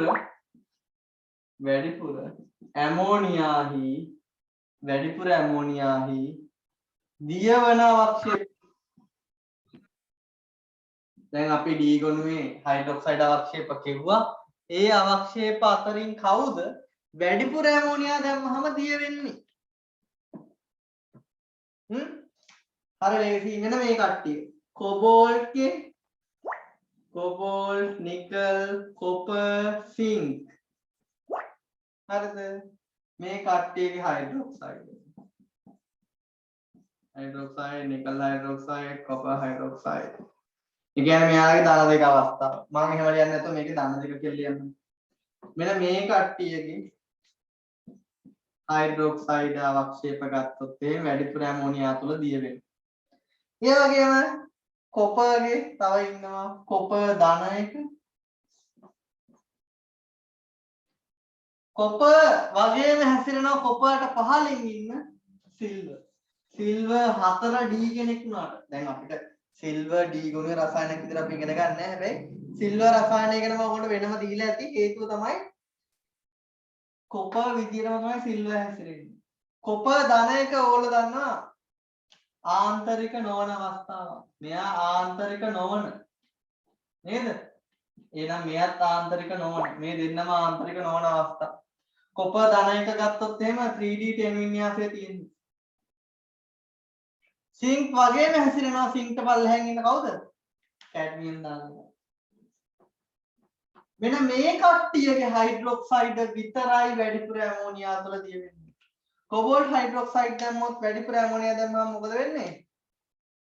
ඇමෝනියා අණු 6ක් එක්ක බැඳෙමින් සංඝ සංකීර්ණයක් හදනවා. කොබෝල්ට් NH3 6 2+. මෙයා විශේෂයි වාතයේ තිබ්බහම වාතයේ නිරාවරණය වෙන්න තිබ්බහම වාතයේ ඔක්සිජන් ජලයත් එක්ක ප්‍රතික්‍රියා කළා මේ ඇමෝනියා සංඝ සංකීර්ණය ඔක්සිකරණය වෙනවා. මේක කවුරු අවස්ථාවටද? ධන 2 ඉන්නේ. එහෙනම් ධන 3 අවස්ථාවට ඔක්සිකරණය වෙන්න පුළුවන්. නිකල් ඇමෝනියා අණු 6ක් එක්ක ඇමෝනියා අණු 6ක් බැඳෙනවා නම් හැඩය මොකක්ද? 6ක් බැඳෙනවා නම් ලිගන අෂ්ටතලීයයි හැඩය. 4ක් බැඳෙනවා නම් චතුස්තලීයයි. 2ක් බැඳෙනවා නම් රේඛීයයි. හොඳට මතක තියාගන්න මේ අය ඇමෝනියා 6 6 එක්ක බැඳුනට කොපර් බැඳෙන්නේ ඇමෝනියා අණු 4ක් එක්ක. හරිද? කොපර් බැඳෙන්නේ ඇමෝනියා අණු 4ක් එක්ක. ඒකත් මතක තියාගන්න මෙතන තමයි ඇමෝනියා අණු ගණන. මේක තව විදියකට ලියනවා. මේක තව විදියකට ලියන්න පුළුවන් අපට ජලාණු දෙකක් දාලා. කොපර් ජලාණු දෙකකුයි ඇමෝනියානු 4කුයි එක්ක ඉන්නයි කියලා කියන්න පුළුවන්. ජලාණු 6න් දෙකක් තවම ඉන්නවා කියන. ඒ කියන්නේ ජලාණු 6ක් කොපර් එක සාමාන්‍යයෙන් බැඳෙන්නේ. ජලාණු දෙකකුයි H2O දෙකකුයි ඇමෝනියානු 4කුයි ඉන්නවා කියලා ගන්න පුළුවන්. හරිද? ඒකත් පොඩ්ඩක් මතක තියාගන්න. සිංක් ගත්තොත් සිංකුත් ඇමෝනියානු 4ක් එක්ක තමයි බැඳෙන්නේ. සිංක් ගත්තත් සිංක් ඇමෝනියානු 4ක් එක්ක තමයි බැඳීම සිද්ධ කරන්නේ. පැහැදිලිද? එහෙනම් ඔන්න ඒ ටික කතා කරමු. ඊළඟට සිංක් වගේම තමයි කැඩ්මියම් සිංක්ට පල්ලෙහෙන් ඉන්න කැඩ්මියම් ඇමෝනියානු 4ක් එක්ක තමයි බැඳෙන්නේ.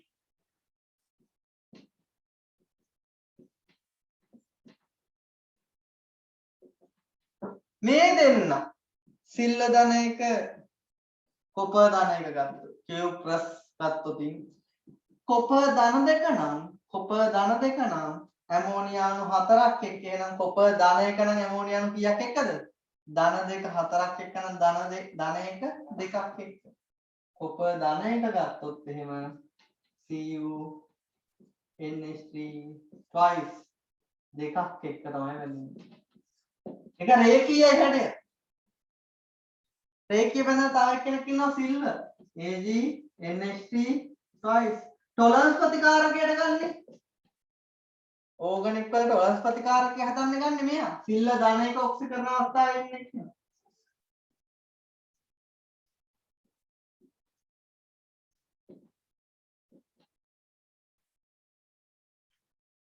හරිද? එහෙනම් මේ දෙන්න රේඛීයයි. මේගොල්ලෝ චතුස්තලීයයි. මේගොල්ලෝ අෂ්ටතලීයයි.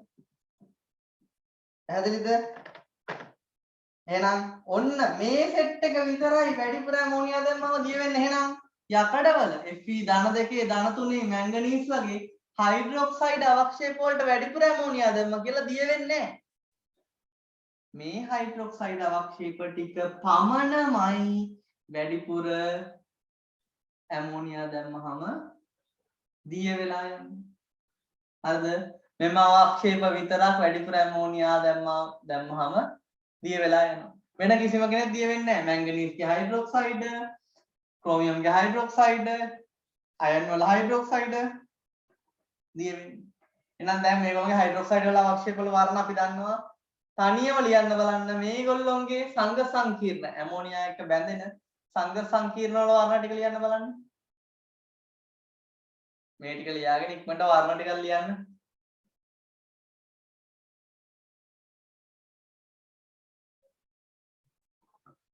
වර්ණ මොනවද මේගොල්ලෝගේ? කොබෝල්ට්ගේ පිදුරු පාටයි. මේක කහ දුඹුරු පාටයි. මේක තද වෙන වර්ණය. මේක පහ තැඹිලි පාටකට වගේ යනවා. නැත්නම් තැඹිලි දුඹුරු වෙනවා. නිකල්ගේ ජලීය ද්‍රාවණය කොළ පාටයි. හයිඩ්‍රොක්සයිඩ් අවක්ෂේපයත් කොළ පාටයි. හැබැයි ඇමෝනියා එක්ක සංඝ සංකීර්ණයේ නිල් පාටයි. ඒක මතකයි නේද? මේ දෙන්නම නිල්. වැඩිපුර ඇමෝනියාහි දිය වෙලා නිල් පාට ජලීය ද්‍රාවණ ගෙන දෙන දෙන්න වෙන නිකල් කොපර්. සිංක් අවර්ණයි. සිංක් වගේම තමයි කැඩ්මියම් උත් ඊට පහළ ඉන්නේ ආන්තරික නොවන අවස්ථා. එහෙනම් මෙයත් අවර්ණයි. කොපර් ධන එක අපි දන්නවා අසම්පූර්ණ ඩීප්‍රින් නෑ. එහෙනම් මෙයත් අවර්ණයි. එයාට පහළින් ඉන්න සිල්වත් එහෙනම් ඒ වගේමයි අවර්ණ. එහෙනම් අවර්ණ 4 දෙනෙක් ඉන්නවා වැඩිපුර ඇමෝනියා හීදිය වෙලා අවර්ණ ද්‍රාවණ ගෙන දෙන. ඔය කිව්වේ වැඩිපුර ඇමෝනියා හීදිය වෙන කට්ටිය. මට කියන්න ඩීගොනිය හයිඩ්‍රොක්සයිඩ් අවක්ෂේප අතරින් එක්කෙනෙක් ඉන්නවා වැඩිපුර ජලීය ඇමෝනියාගේ දිය වෙන්නේ. හැබැයි සාන්ද්‍ර ඇමෝනියාගේ දිය වෙනවා. එක්කෙනෙක් ඉන්නවා එයාගේ හයිඩ්‍රොක්සයිඩ් අවක්ෂේපය වැඩිපුර සාන්ද්‍ර ඇමෝනියා හීදිය. ක්‍රෝමියම්ගේ ක්‍රෝමියම් හයිඩ්‍රොක්සයිඩය විශේෂයි. මෙයා සාන්ද්‍ර ඇමෝනියා තුලත් දිය වෙනවා. හැබැයි තනුක ඇමෝනියා තුල මෙයා දිය වෙන්නේ නැහැ. පැහැදිලිද? මේක අපි තියරි වලට කරා. මෙයාගේ තව විශේෂ ලක්ෂණයක් තියෙනවා.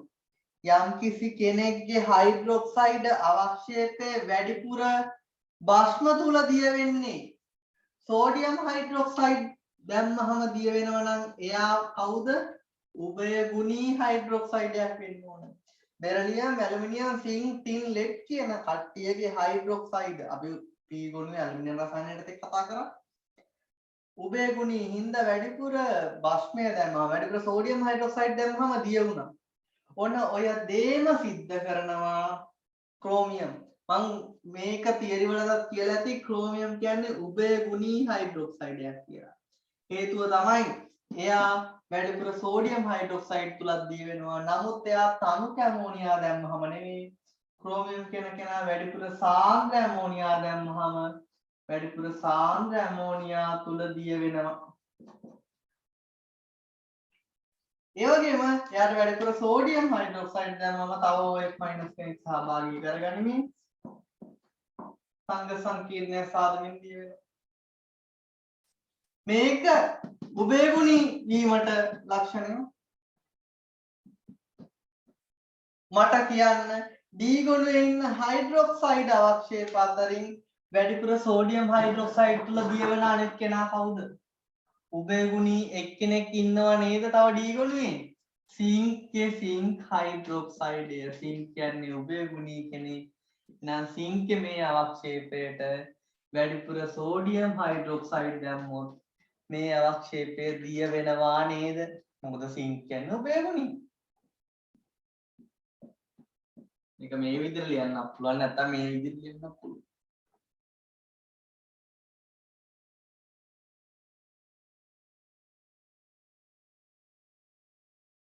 පැහැදිලිද?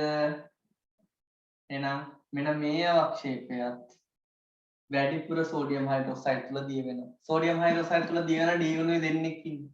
මෙයා අපි කොහොමද උභයගුණී ලෝහයක් කියලා දන්නව? හැබැයි ක්‍රෝමියම් කියන්නේ උභයගුණී ලෝහයක් නෙමෙයි. අපි දන්නවා උභයගුණී ලෝහ සියල්ලගේම හයිඩ්‍රොක්සයිඩත් උභයගුණී.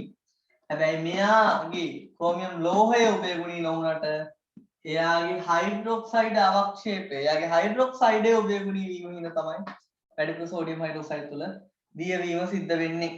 ඒක විශේෂ පොයින්ට් එකක් මේක. වැඩිපුර ඇමෝනියා තුල මෙයාගේ සාන්ද්‍ර ඇමෝනියා තුල ඒ වගේම සෝඩියම් හයිඩ්‍රොක්සයිඩ් තුල මේ අවක්ෂේප දියවීම. ඒකත් සටහන් කරගන්න. මේක නම් අපි දන්නවා අවර්ණයි මේ දෙකේ වර්ණ මොනවද? මෙයාගේ ආක්ෂේපය නම් කොළ පාටයි. මෙයාගේ නම් කොහොමද දන්නවනේ අවර්ණයි කියලා. ඇමෝනියා එක්ක හදන සංඝ සංකීර්ණ වන පාටද වැඩිපුර හයිඩ්‍රොක්සයිඩ් තුල දිය වුණාම හැදෙන ද්‍රාවණය. මේ ඔක්කොම ජලීය ද්‍රාවණ. මේගොල්ලෝ අවක්ෂේප වැඩිපුර ඇමෝනියා දැම්මම වැඩිපුර සෝඩියම් හයිඩ්‍රොක්සයිඩ් දැම්මම අවක්ෂේපය දිය වෙනවා. වර්ණ මොනවද?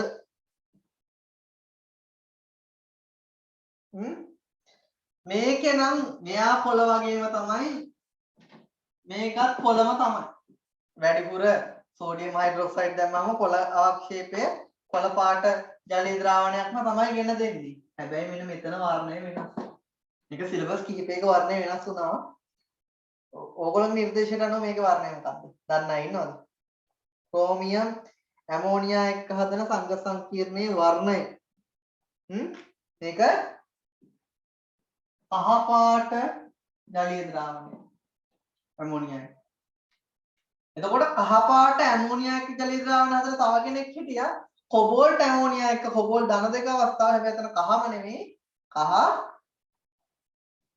දුඹුරු පාටයි කොබෝල්ට් දන දෙක නෑ. හැබැයි ඔයගොල්ලෝ ප්‍රශ්නික දුවත් කහ කියලා. කහ දෙන්නම සලකන්න.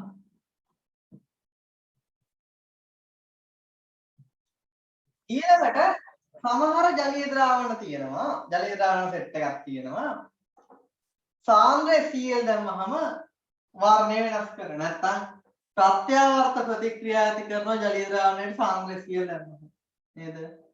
D ගොනුවේ කැටායන ජලීය ද්‍රාවණ වලට මොනවද දන්නේ? සාන්ද්‍රය Cl. මේක මතක තියාගන්න ප්‍රත්‍යාවර්තයි කියලා. ඒ කියන්නේ ආදර්ශනය කරන්න ඉන්න පුළුවන් අපි රසායන සමතුලිතතාවයෙන් අපේ තියර ළමයිට කරලා තියෙන්නේ කොටස්. එතකොට කොපර් වල ගත්තොත් එහෙම ජලීය ද්‍රාවණය හරි. මේකේ වර්ණය මොකද්ද? නිල් පාටයි. එතකොට මෙයාට අපි සාන්ද්‍රය Cl දැම්මොත් Cl ඍණ 4ක් ආදේශ වෙමින් CuCl4 2- හදනවා. ජලානුහය ඉවත් වෙනවා. ජලානුහය වෙනුවට Cl ඍණ 4ක් ආදේශ වීම සිද්ධ වෙනවා. මේකේ ගත්තොත් එහෙනම් මෙයා කහ පාටයි. මේක අතරමැද හැදෙන එක අපි කොළ පාට කෙනෙක්. අපි කලිනුත් ඒක ගැන කතා කරා. පැහැදිලිද? එතකොට මේ ආකාරයට අපිට කතා කරලා සිලබස් එකෙන්. අය නිකල් වල නිකල් ජලීය ද්‍රාවණය කොළ පාටයි. මෙයාටත් සාන්ද්‍රය Cl දැම්මහම Cl ඍණ හැම එක්කෙනාගේම Cl ඍණ 4ක් තමයි සම්බන්ධ වෙන්නේ. මෙයා කහ දුඹුරු පාට හුරු එක්කෙනෙක් තමයි හදන්නේ. මෙයා කහ පාට කෙනෙක්ම තමයි හදන්නේ. කහ දුඹුරු කියලා මතක තියාගන්න තවුලන්නේ නැත්නම් කහ කියලා මතක තියාගන්න. ආයේ කොබෝල්ට් එක ගත්තොත් එහෙම කොබෝල්ට් ජලානුහයක් එක්ක බැඳලා තියෙන එකට අපි දැම්මොත් එහෙම කොබෝල්ට් ජලීය ද්‍රාවණය රෝස පාටයි. සාන්ද්‍රය Cl එක ගැන දෙන වර්ණයේ විශේෂයි නිල් පාට කෙනෙක් තමයි කොබෝල්ට් ජලීය ද්‍රාවණයට අපි සාන්ද්‍රය Cl. මේකේ තනුක නෙමෙයි සාන්ද්‍රව දාන්න ඕන. සාන්ද්‍රය Clම දාන්න ඕන.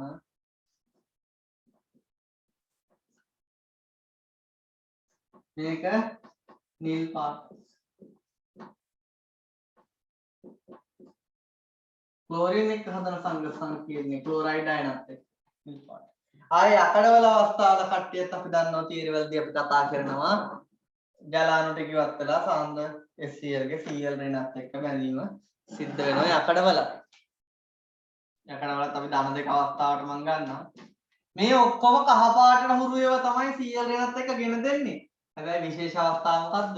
මෙන්න මේ කොබෝල්ට් එක්කෙනා ගෙන දෙනවා නිල් පාට. හරිද? ඒක මතක තියාගන්න. सामान्य कहा पार्ट का हुए क्लोराइड आयन ගෙන දෙන සංගත සංකීර්ණ යකඩ වලත් කහ පාට හුරු පාටක් ගෙන දෙන්නේ. හැබැයි හොඳට මතක තියාගන්න කොබෝල්ට් එක්කෙනා සාන්ද්‍රය Cl දැම්මහම එයාගෙන් ගෙන දෙන්නේ නිල් පාට කෙනෙක්. මේ ප්‍රතික්‍රියා විශේෂයි.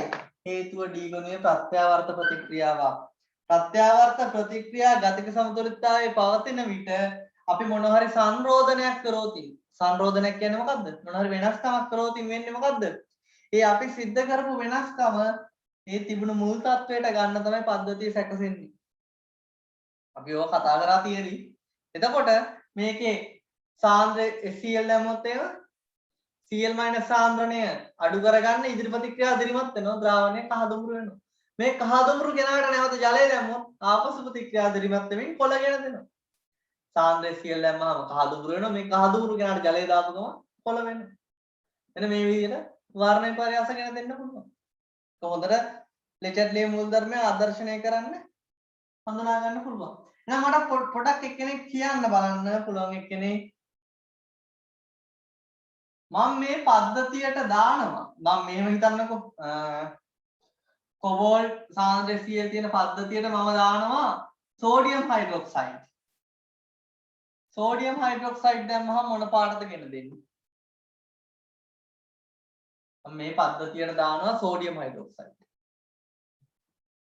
මේ පද්ධතියට මම සෝඩියම් හයිඩ්‍රොක්සයිඩ් දැම්මම වෙන්නේ. දැන් මේකට මේ පද්ධතියට සෝඩියම් හයිඩ්‍රොක්සයිඩ් දැම්මම ඒකේ ඉන්න කොබෝල්ට් දාන දෙක අවක්ෂේප වෙනවා කොබෝල්ට් හයිඩ්‍රොක්සයිඩ් විදියට. එතකොට කොබෝල්ට් සාන්ද්‍රණය අඩු වෙනවා. මේකේ නම් කොබෝල්ට් සාන්ද්‍රණය අඩු වෙනවා ආපස් ප්‍රතික්‍රියා දිනුවත් වෙනවා. එතකොට නිල් කෙනා රෝස වෙනවා. ඒ විදිහට හිතන්න පුළුවන් වෙන්න ඕන.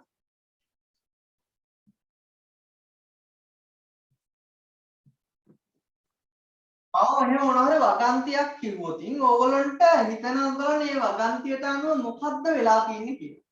පළවෙනි එක තමයි යම්කිසි D ගුණයේ කැටායනයකට මම දානවා පොටෑසියම් අයඩයිඩ් වැඩිපුර දානවා. D ගුණයේ මේක D ගුණය කියන්නත් ඕනේ නැහැ. මොකද එක්සෑම් එකේ කියද්දි කියන්නේ මේක D ගුණයයි කියලා. D ගුණයේ කැටායනයකට වැඩිපුර පොටෑසියම් අයඩයිඩ් යෙදූ විට කියනවා චොකලට් බෝල වැනි සංයෝගයක් ලැබේ කියලා. මේවා දෙක එකක් නෑ. හොඳ මම මේ හිතන එකක් කියන්නේ. චොකලට් බෝල වැනි නැත්තම් දුඹුරු පාට සංයෝගයක් ගෙන දෙනවා. වැනි අවක්ෂේපයක් ලැබේ. ඕනනම් කියන්න පුළුවන් තව මේ චොකලට් බෝලේ මැද සුදු පාටයි. චොකලට් බෝල නම් චොකලට් බෝලේ මැද සුදු වටේ තමයි චොකලට් පාට. චොකලට් බෝලේ චොකලට්ම නැහැනේ ඔක්කොම. මේක තමයි දුඹුරු පාට. කවුද ඉඳලා තියෙන කැටායන? කියලා ඇහුවොත් එහෙම. ඉඳපු කැටායනේ කොපර්. කොපර් කවුද කොපර් කියලා බෑ කොපර් දාන දෙක. කොපර් දාන එක වෙන්නත් පුළුවන් නේද? කොපර් නේද? කොපර් දාන දෙක කියන්න ඕන. I minus එක ඉක්ලතින් කොපර් දාන දෙක කොපර් දාන එක අවස්ථාවට ඔක්සිහරණය වෙනවා. I minus I2 බවට ඔක්සිකරණය වෙනවා. මේ ලැබෙන කට්ටිය එක්ක වැඩිපුර ඉන්න Ki වැඩිපුර ඉන්න I minus ප්‍රතික්‍රියා කරාම මොකද වෙන්නේ? කොපර් අයඩයිඩ් සුදු පාට අවක්ෂේපය ඇති වෙනවා. I2 වැඩිපුර I minus එක්ක ප්‍රතික්‍රියා කරලා මොකද්ද වෙන්නේ? I3 minus වෙනවා. මෙයා රතු දුඹුරු පාට. නැත්නම් චොකලට් දුඹුරු පාට. මේ හැදෙන සුදු පාට අවක්ෂේපයේ වටේ එයා මොකද වෙන්නේ? තැම්පත් වෙනවා. එතකොට චොකලට් බෝල වගේ සංයෝගයක් තමයි අපිට නිරීක්ෂණය වෙන්නේ. මේ කොපර් දර දෙක අයන තව පරීක්ෂණ කිහිපයකට යොදා ගන්නවා. ඔයගොල්ලෝ ග්ලූකෝස් ෆ්‍රක්ටෝස් එහෙම හඳුනා ගැනීම පරීක්ෂා වලටත් ඉගෙන ගන්න නැති නැත්නම් ෆේලින් AB ද්‍රාවණ වලටත් ඉගෙන ගන්න නැති.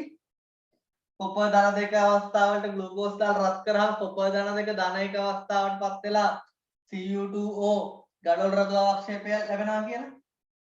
නේද? ඒක බයෝලොමයිට එදෙන කරුණා. ආයේ මේ ඉන්න කට්ටිය අතරින් අපේ සිලබස් එක ගත්තොතින් අපේ D ගුණයට අදාළව ඒ කියන්නේ අපි D ගුණය කියලා අපේ නිර්දේශක කතා කරන්නේ 3D දීදාකරණය වෙන්න පුළුවන් කැටායනයක් තියෙනවා. ඒ කවුද? අපි දන්නවා විද්‍යුත් රසායන ශ්‍රේණියේ 15 ඉන්න මකර සිල්ලාගේ පාර්ට්ස් හතරක්. මෙන්න කොපවල නම් 15ට ඉන්න අය මකර සිල්වාගේ පාර්ට්ස් හතරක්. මේ සිල්වර්ගේ අයන ගත්තොත් Ag+ වගේ පුළුවන් ලෝහය බවට ඔක්සිහරණය වෙන්න. අපි දන්නවා කිසිම වෙලාවක අයනයට ලෝහය වෙන්න බෑ. ලෝහය අයනය බවට ඔක්සිකරණය වුණාට අයනයට ලෝහය බවට ඔක්සිහරණය වෙන්න බෑ. ඒ දේ කරන්න පුළුවන් වෙන්නේ විද්‍යුත් රසායන ශ්‍රේණියේ කොපර් හා ඊට පහළින් ඉන්න අය විතරයි. පැහැදිලිද? ඔක අපි කතා කරලා ඇති. ඉතින් මේ කොපර් ධන එක අයන වලට දීදාකරණයක් වෙන්න පුළුවන්. කොහොමද වෙන්නේ? කොපර් ධන එක කොපර් ධන දෙක අවස්ථාවට ඔක්සිකරණය වීම වගේම කොපර් ධන එකට පුළුවන් කොපර් ලෝහය බවට ඔක්සිහරණය වෙන්න. මෙන්න මේ විදිහට කොපර් ධන එකට ද්විධාකරණය වීමේ හැකියාවකුත් තියෙනවා. ඕවා අගන්ති විදිහට එන්න පුළුවන්. නැත්නම් මොකද MCQ ප්‍රශ්න පත්‍රයේ අවසාන ප්‍රශ්න 10 තීරණාත්මකයි. ගොඩක් අය වරද්දන ප්‍රශ්න 10.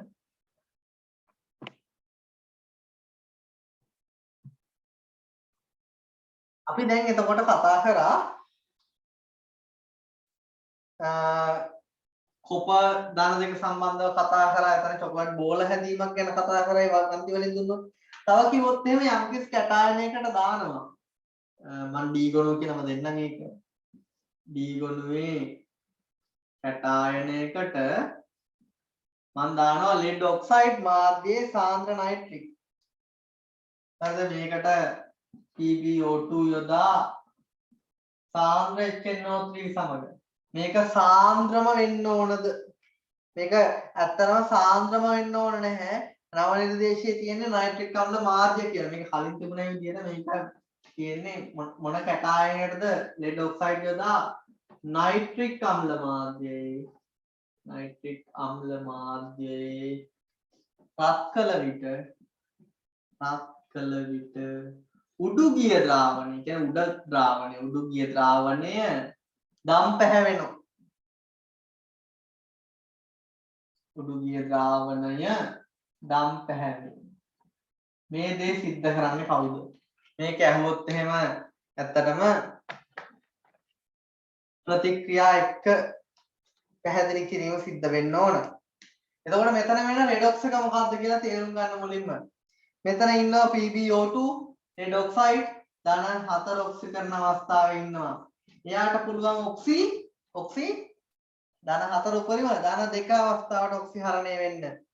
එයාට ලෙඩ් ධන 2 අවස්ථාව මම මේක තියරි වලත් ඔයගොල්ලෝ වීඩියෝ එකක් දීලා ඇති. ධන 2 අවස්ථාවට ඔක්සිහරණය වෙන්න පුළුවන්.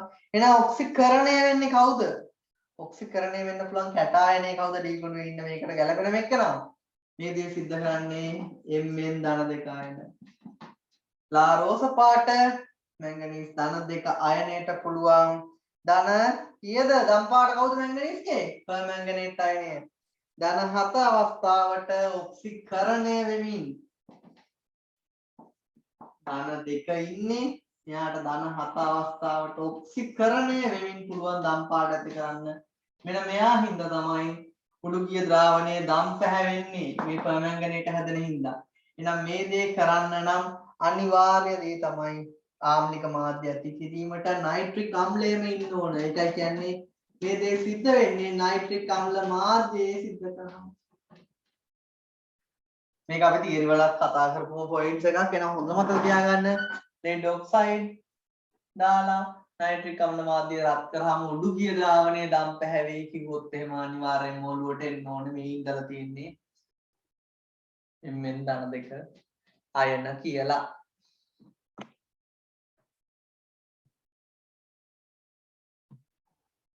ඊළඟට රෙඩොක්ස් සම්බන්ධ විශේෂ දෙයක් සිද්ධ කරනවා ක්‍රෝමියම්ගේ අපි දන්නවා ධන 3 ක්‍රෝමියම්ගේ රෙඩොක්ස් ටිකත් අපි රෙඩොක්ස් වල කතා කරා. ක්‍රෝමියම් ධන 3 ඉන්න කෙනාට වාෂ්පයක් දැම්මොත් එහෙම වාෂ්පක මාධ්‍යයේදී රෙඩොක්ස් එකක් වෙන කෙනෙක් හිටියොත් ඒ කියන්නේ Cr ධන 3 ඉඳලා රෙඩොක්ස් එකක් වෙන කෙනෙක් හිටියොත් හයිඩ්‍රජන් පෙරොක්සයිඩ් වගේ යාට මෙයාට ඔක්සිකරණය වෙන්න පුළුවන් වාෂ්පක මාධ්‍ය නම් ක්‍රෝමේට බවට නේද? අපි දන්නවා ක්‍රෝමියම්ගේ මැංගනීස්ගේ මාධ්‍යයන්ව පත්වන කට්ටිය අපි කතා කරලා තියෙනවා. මැංගනීස් නම් ආම්ලික මාධ්‍යයේදී Mn ධන 2 බවට වාෂ්පක මාධ්‍යයේදී MnO2 බවට.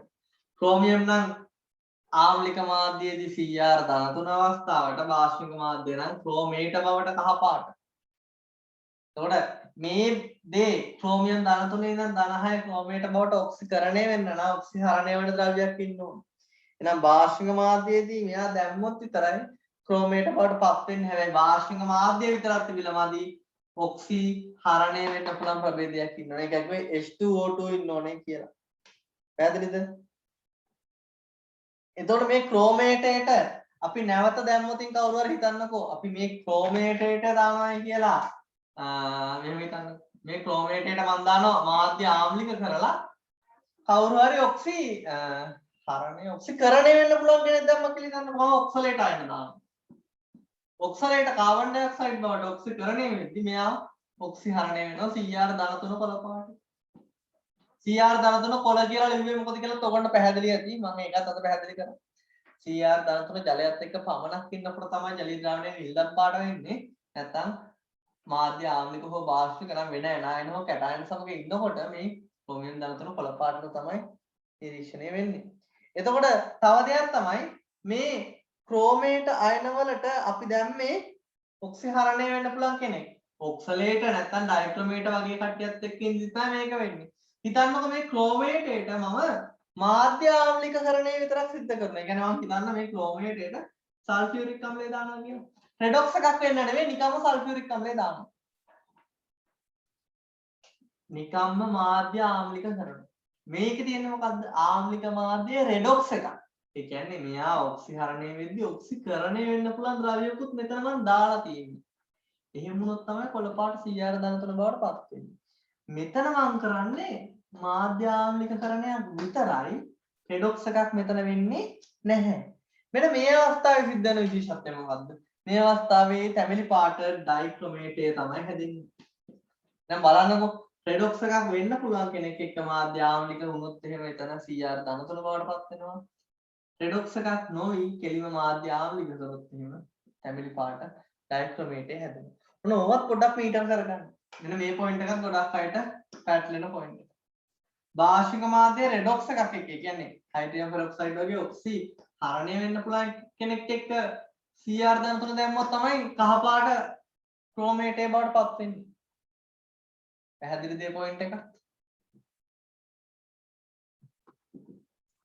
තව විශේෂ ප්‍රතික්‍රියාවක් අපි ගත්තොත් එහෙම අපිට කිව්වොත් එහෙම තයෝසයනේට අයන දැම්මොත් FCN- අයන අපිට මේක අයනය විතර නෙවෙයි පොටෑසියම් තයෝසයනේට යෙදූ විට ලේ රතු පාට සංකීර්ණයක් සෑදේ කියලා.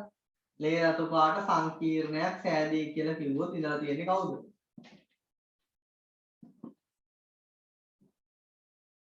Fe කවුද? Fe ධන තුන. Fe ධන තුන ගත්තොත් එහෙම FCN- අයන කීයක් එක්කද? 1 සිට 4 දක්වා සංඛ්‍යාවක් එක්ක බැඳෙන්න පුළුවන්. එකක් එක්ක බැඳෙන්න පුළුවන් 1 2 3 4 විදියට FCN- සමග බැඳීම වෙන්න පුළුවන්. හරිද? ඒවත් මතක තියාගන්න කීයක් එක්කද කියන එක. Fe FCN හදන්න පුළුවන්. FCN එක නම් ආරෝපණය කීයද කියලා තීරණය කරන්න. Fe ධන 3යි FCN- ඍණ 1යි එහෙනම් ධන 3යි ඍණ 1යි ධන 2යි. පැහැදිලිද? මෙතන Fe ධන 3 FCN- දෙකක් එක්ක හිටියොත් එහෙම Fe FCN twice ඔතන ධන 3යි ධන 2යි ධන 1යි. මේකේ අවස්ථා කීයකටද? 1 2 3 4 FCN- වෙන 4ක් දක්වා මේ දේ සිද්ධ වෙන්න පුළුවන්. theory එතකොට මේකේ ආරෝපණයක් එන්නේ Fe FCN twice. ඒ වගේම Fe ධන 3 තයෝසයනේට අයන 4ක් එක්ක බැඳෙන්නත් පුළුවන්. එතකොට Fe FCN O- වෙනවා. මේ ඔක්කොම වර්ණය ලේ රතු පාට සංකීර්ණයක්. මේකෙත් ඕගොල්ලෝ දැක්ක දෙයක් ඇති. මේක දැක්ක දේ මොකද්ද? මේකත් ප්‍රත්‍යාවර්තයි. මේකත් ලෙචර්ලිය මූලධර්මයේ ආදර්ශනය කිරීමකට සම්බන්ධ වෙලා අහන්න පුළුවන්. එතකොට මෙතනදී මම කිව්වොත් එහෙම මේ සමතුලිතතාවයේ ඉන්න කෙනෙක්ට මම සෝඩියම් හයිඩ්‍රොක්සයිඩ් දානවා කියලා. සෝඩියම් හයිඩ්‍රොක්සයිඩ් දැම්මොත් ගෙන දෙන වර්ණය මොකද්ද? සෝඩියම් හයිඩ්‍රොක්සයිඩ් දැම්මොත් ගෙන දෙන වර්ණය මොකද්ද? කල්පනා කරන්න.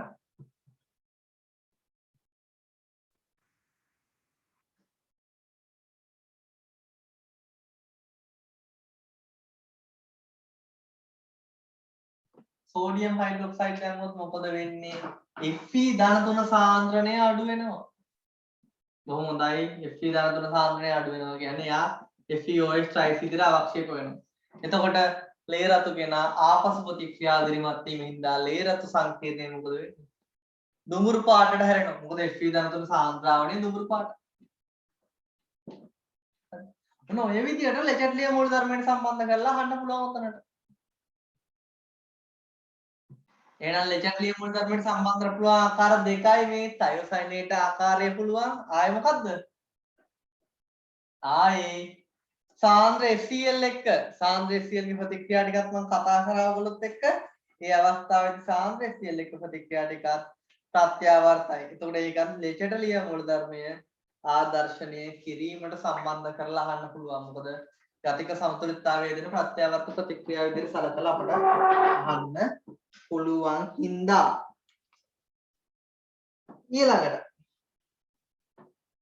ඊළඟට මම දෙනවා විශේෂ වදන්තියක්. ඒක තමයි අපිට කිව්වොත් එහෙම සැලිසිලික් අම්ලය සමග සිලිසිලික් නෙවෙයි සැලිසිලික් අම්ලය. සිලිසිලික් අම්ලය මොකක්ද කියලා අපි කතා කරා පීගුණුවේදී. මේක සැලිසිලික්.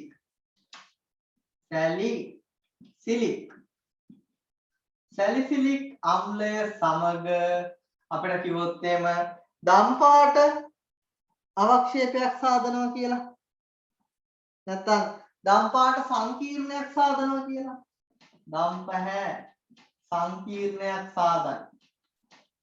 මේ දේ සිද්ධ කරන්නේ කවුද? Fe දාන තුනයි. සැලිසිලික් අම්ලයේ ව්‍යුහය තමයි බෙන්සීන්ට OH කොටසකුයි COOH කොටසකුයි තමයි සැලිසිලික් අම්ලයේ ඉන්නේ. සැලිසිලික් අම්ලයේ ඉන්නේ ෆීනෝල් නැත්නම් බෙන්සීන්ට OH කොටසකුයි COOH කොටසකුයි. මෙතනත් වෙන්නේ මේ දේ සංඝ සංකීර්ණ ඇති කිරීමක්ම තමයි. පොඩ්ඩක් හොඳට බලා ගන්න. මේකෙදි මෙයා එක්ක Fe ධන 3 අයන ඉන්නකොට Fe ධන 3 අයන වල හිස් පාක්ෂික තියෙනවා. ෆීනෝල්ගේ OH මත එකසර තියෙනවා. කාබොක්සිලික් අම්ල අයනීකරණය වෙලා එකසර තියෙන කාබොක්සිලේට් අයන හැදෙන්න පුළුවන්. ඔය ප්‍රභේදත් එක්ක මේ Fe ධන 3 අයන සංගත සංකීර්ණ සෑදීමම තමයි වෙන්නේ. මේ බලන්න. ඔන්න ෆීනෝල්ගේ OH මම මේක හැඩ කරලා දෙන්නම්. ඔක්සිජන් මත එකසර තියෙනවා. කාබොක්සිලේට් අයන ගත්තොත් එම COO නේ. O මයිනස් විදියට තමයි ජලීය ද්‍රාවණය දෙන්නේ 1.10. ඉතින් මෙන්න මේ ප්‍රභේද දෙකට පුළුවන්. එකම අණුවේ ඉන්න සැලිසිලික් අම්ලයේ ඉන්න ෆීනෝල්ගේ මේ OH ටත් පුළුවන් දායක බන්ධන මගින් Fe ධන 3ත් එක්ක සාදන්න. ඒ වගේම මේ COOH ඉන්න කෙනාටත් පුළුවන්. පැහැදිලිද? ඒතර මෙන්න මේ විදියට හදනවා. දායක බන්ධන දෙකක්. ඒතර සම්ප්‍රයුක්ත මුළු ආරෝපණය කීයද? මෙතන ධන 3යි මෙතන ඍණ 1යි. සමස්ත ආරෝපණය කීයද? ධන 2යි සමස්ත ආරෝපණය. එතකොට මේකෙන් ලැබෙන්නේ මොකද්ද ප්‍රභේදය? මේක ආරෝපණය මම පොදු ගන්නවා OH Fe OH Fe COO මෙහෙමනේ තියෙන්නේ. යකඩ කෙනෙක් මෙයත් එක්ක මේ කොටසත් එක්ක බැඳෙනවා. සමස්ත ආරෝපණය කීයද? සමස්ත ආරෝපණය ධන 2යි. ඇයි?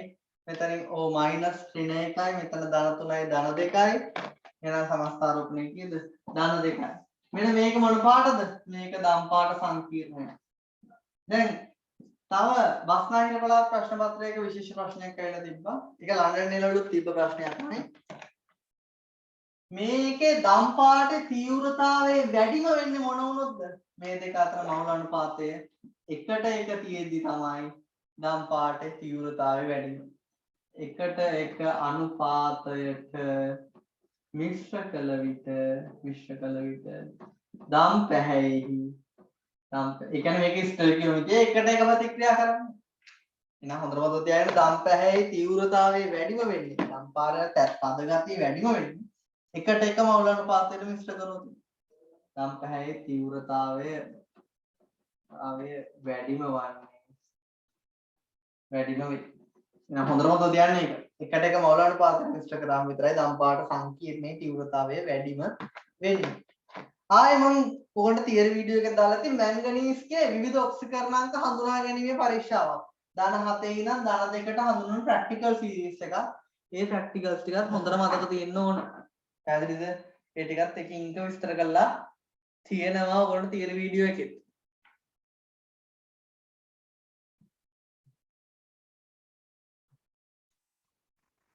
A level paper එකේ ගත්තොත් දැන් අපි මේ දීගුණ දැන් සාරාංශකරණය කතා කරලා අවසන් D ගොනුව අදාළ ප්‍රශ්නයක් આવොත් පළවෙනි කොටස අහන්නේ ප්‍රමාණාත්මක විශ්ලේෂණය. ප්‍රමාණාත්මක විශ්ලේෂණය කියන්නේ හඳුනා ගන්න විතරයි තියෙන්නේ. කවුද ඉන්න කැටායනයක් ඉන්නවනම් කැටායනය කවුද අනායනය කවුද? නේද?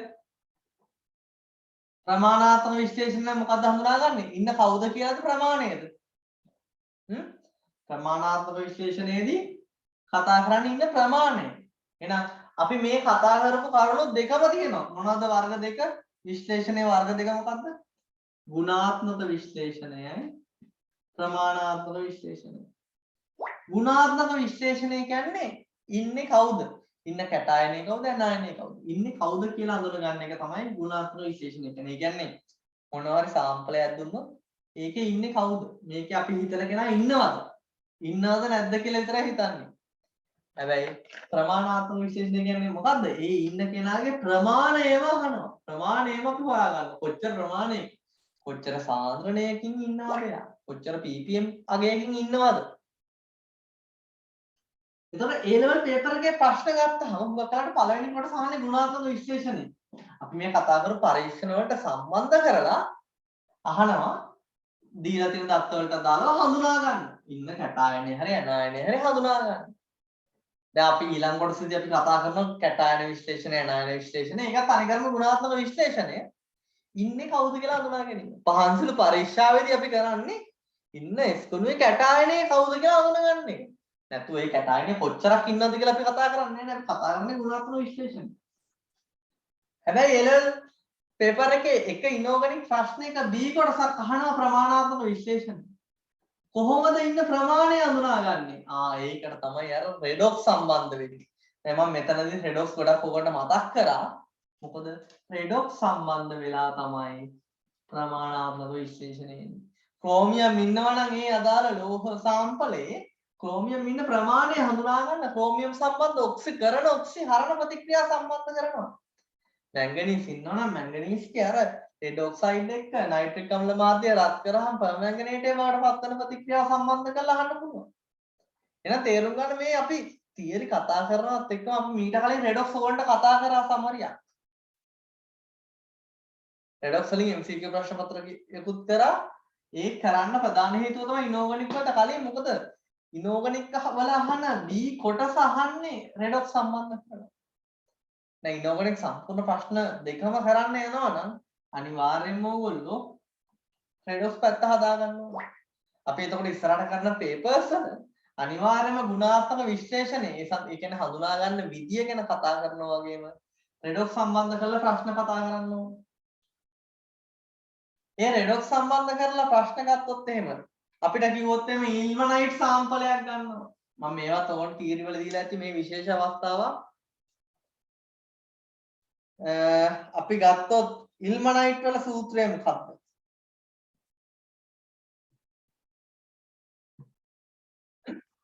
ඉල්මනයිට් වල තියෙන මොකද්ද? ඉල්මනයිට් වල FeTiO3 තමයි සූත්‍රය. මේක සම්බන්ධ රෙඩොක්ස් සම්බන්ධ කරලා ප්‍රශ්න අහන්න පුළුවන්. දැන් ඔයගොල්ලෝ දැනගන්න ඕනේ මේක හැදිලා තියෙන්නේ කොහොමද කියලා. මේක හැදිලා තියෙන්නේ කොහොමද? FeO TiO2 එකතු වෙලා. ටයිටේනියම් ධන 4 පරිම ඔක්සිකරණ අවස්ථාවේ ඉන්නවා. යකඩ ඉන්නේ ධන 2 ඔක්සිකරණ අවස්ථාවේ. මෙයාට පුළුවන් ධන 3 අවස්ථාවට ඔක්සිකරණය වෙන්න. නම් පර්මැංගනේට් මගින් අනුමාපනයක් කරලා මේකට සම්බන්ධ ප්‍රශ්න එන්න පුළුවන්. එතකොට ඉල්මනයිට් කියන්නේ මොකක්ද මේක දැනගන්න ඕනේ. FeTiO3. එහෙනම් අපේ තියරි වල කතා කරපු කරුණු වල මේ දන සම්බන්ධ කරලා එන්න පුළුවන් ප්‍රමාණාත්මක විශ්ලේෂණ. කියන්නේ ඉන්න කැටායනය අනායනය හඳුනාගත්තට පස්සේ එයා කොච්චර ප්‍රමාණයකින් කොච්චර සාන්ද්‍රණයකින් අදාළ සංයෝගය තුල ඉන්නවද කියලා හොයාගන්න පුළුවන් වෙන්න ඕන. පැහැදිලිද? සාමාන්‍ය විදිහටම රෙඩොක්ස් වලට තියරි අවුල් නම් නැවත වීඩියෝස් දෙකක් තියෙනවා. ඒ දෙකත් බලන්න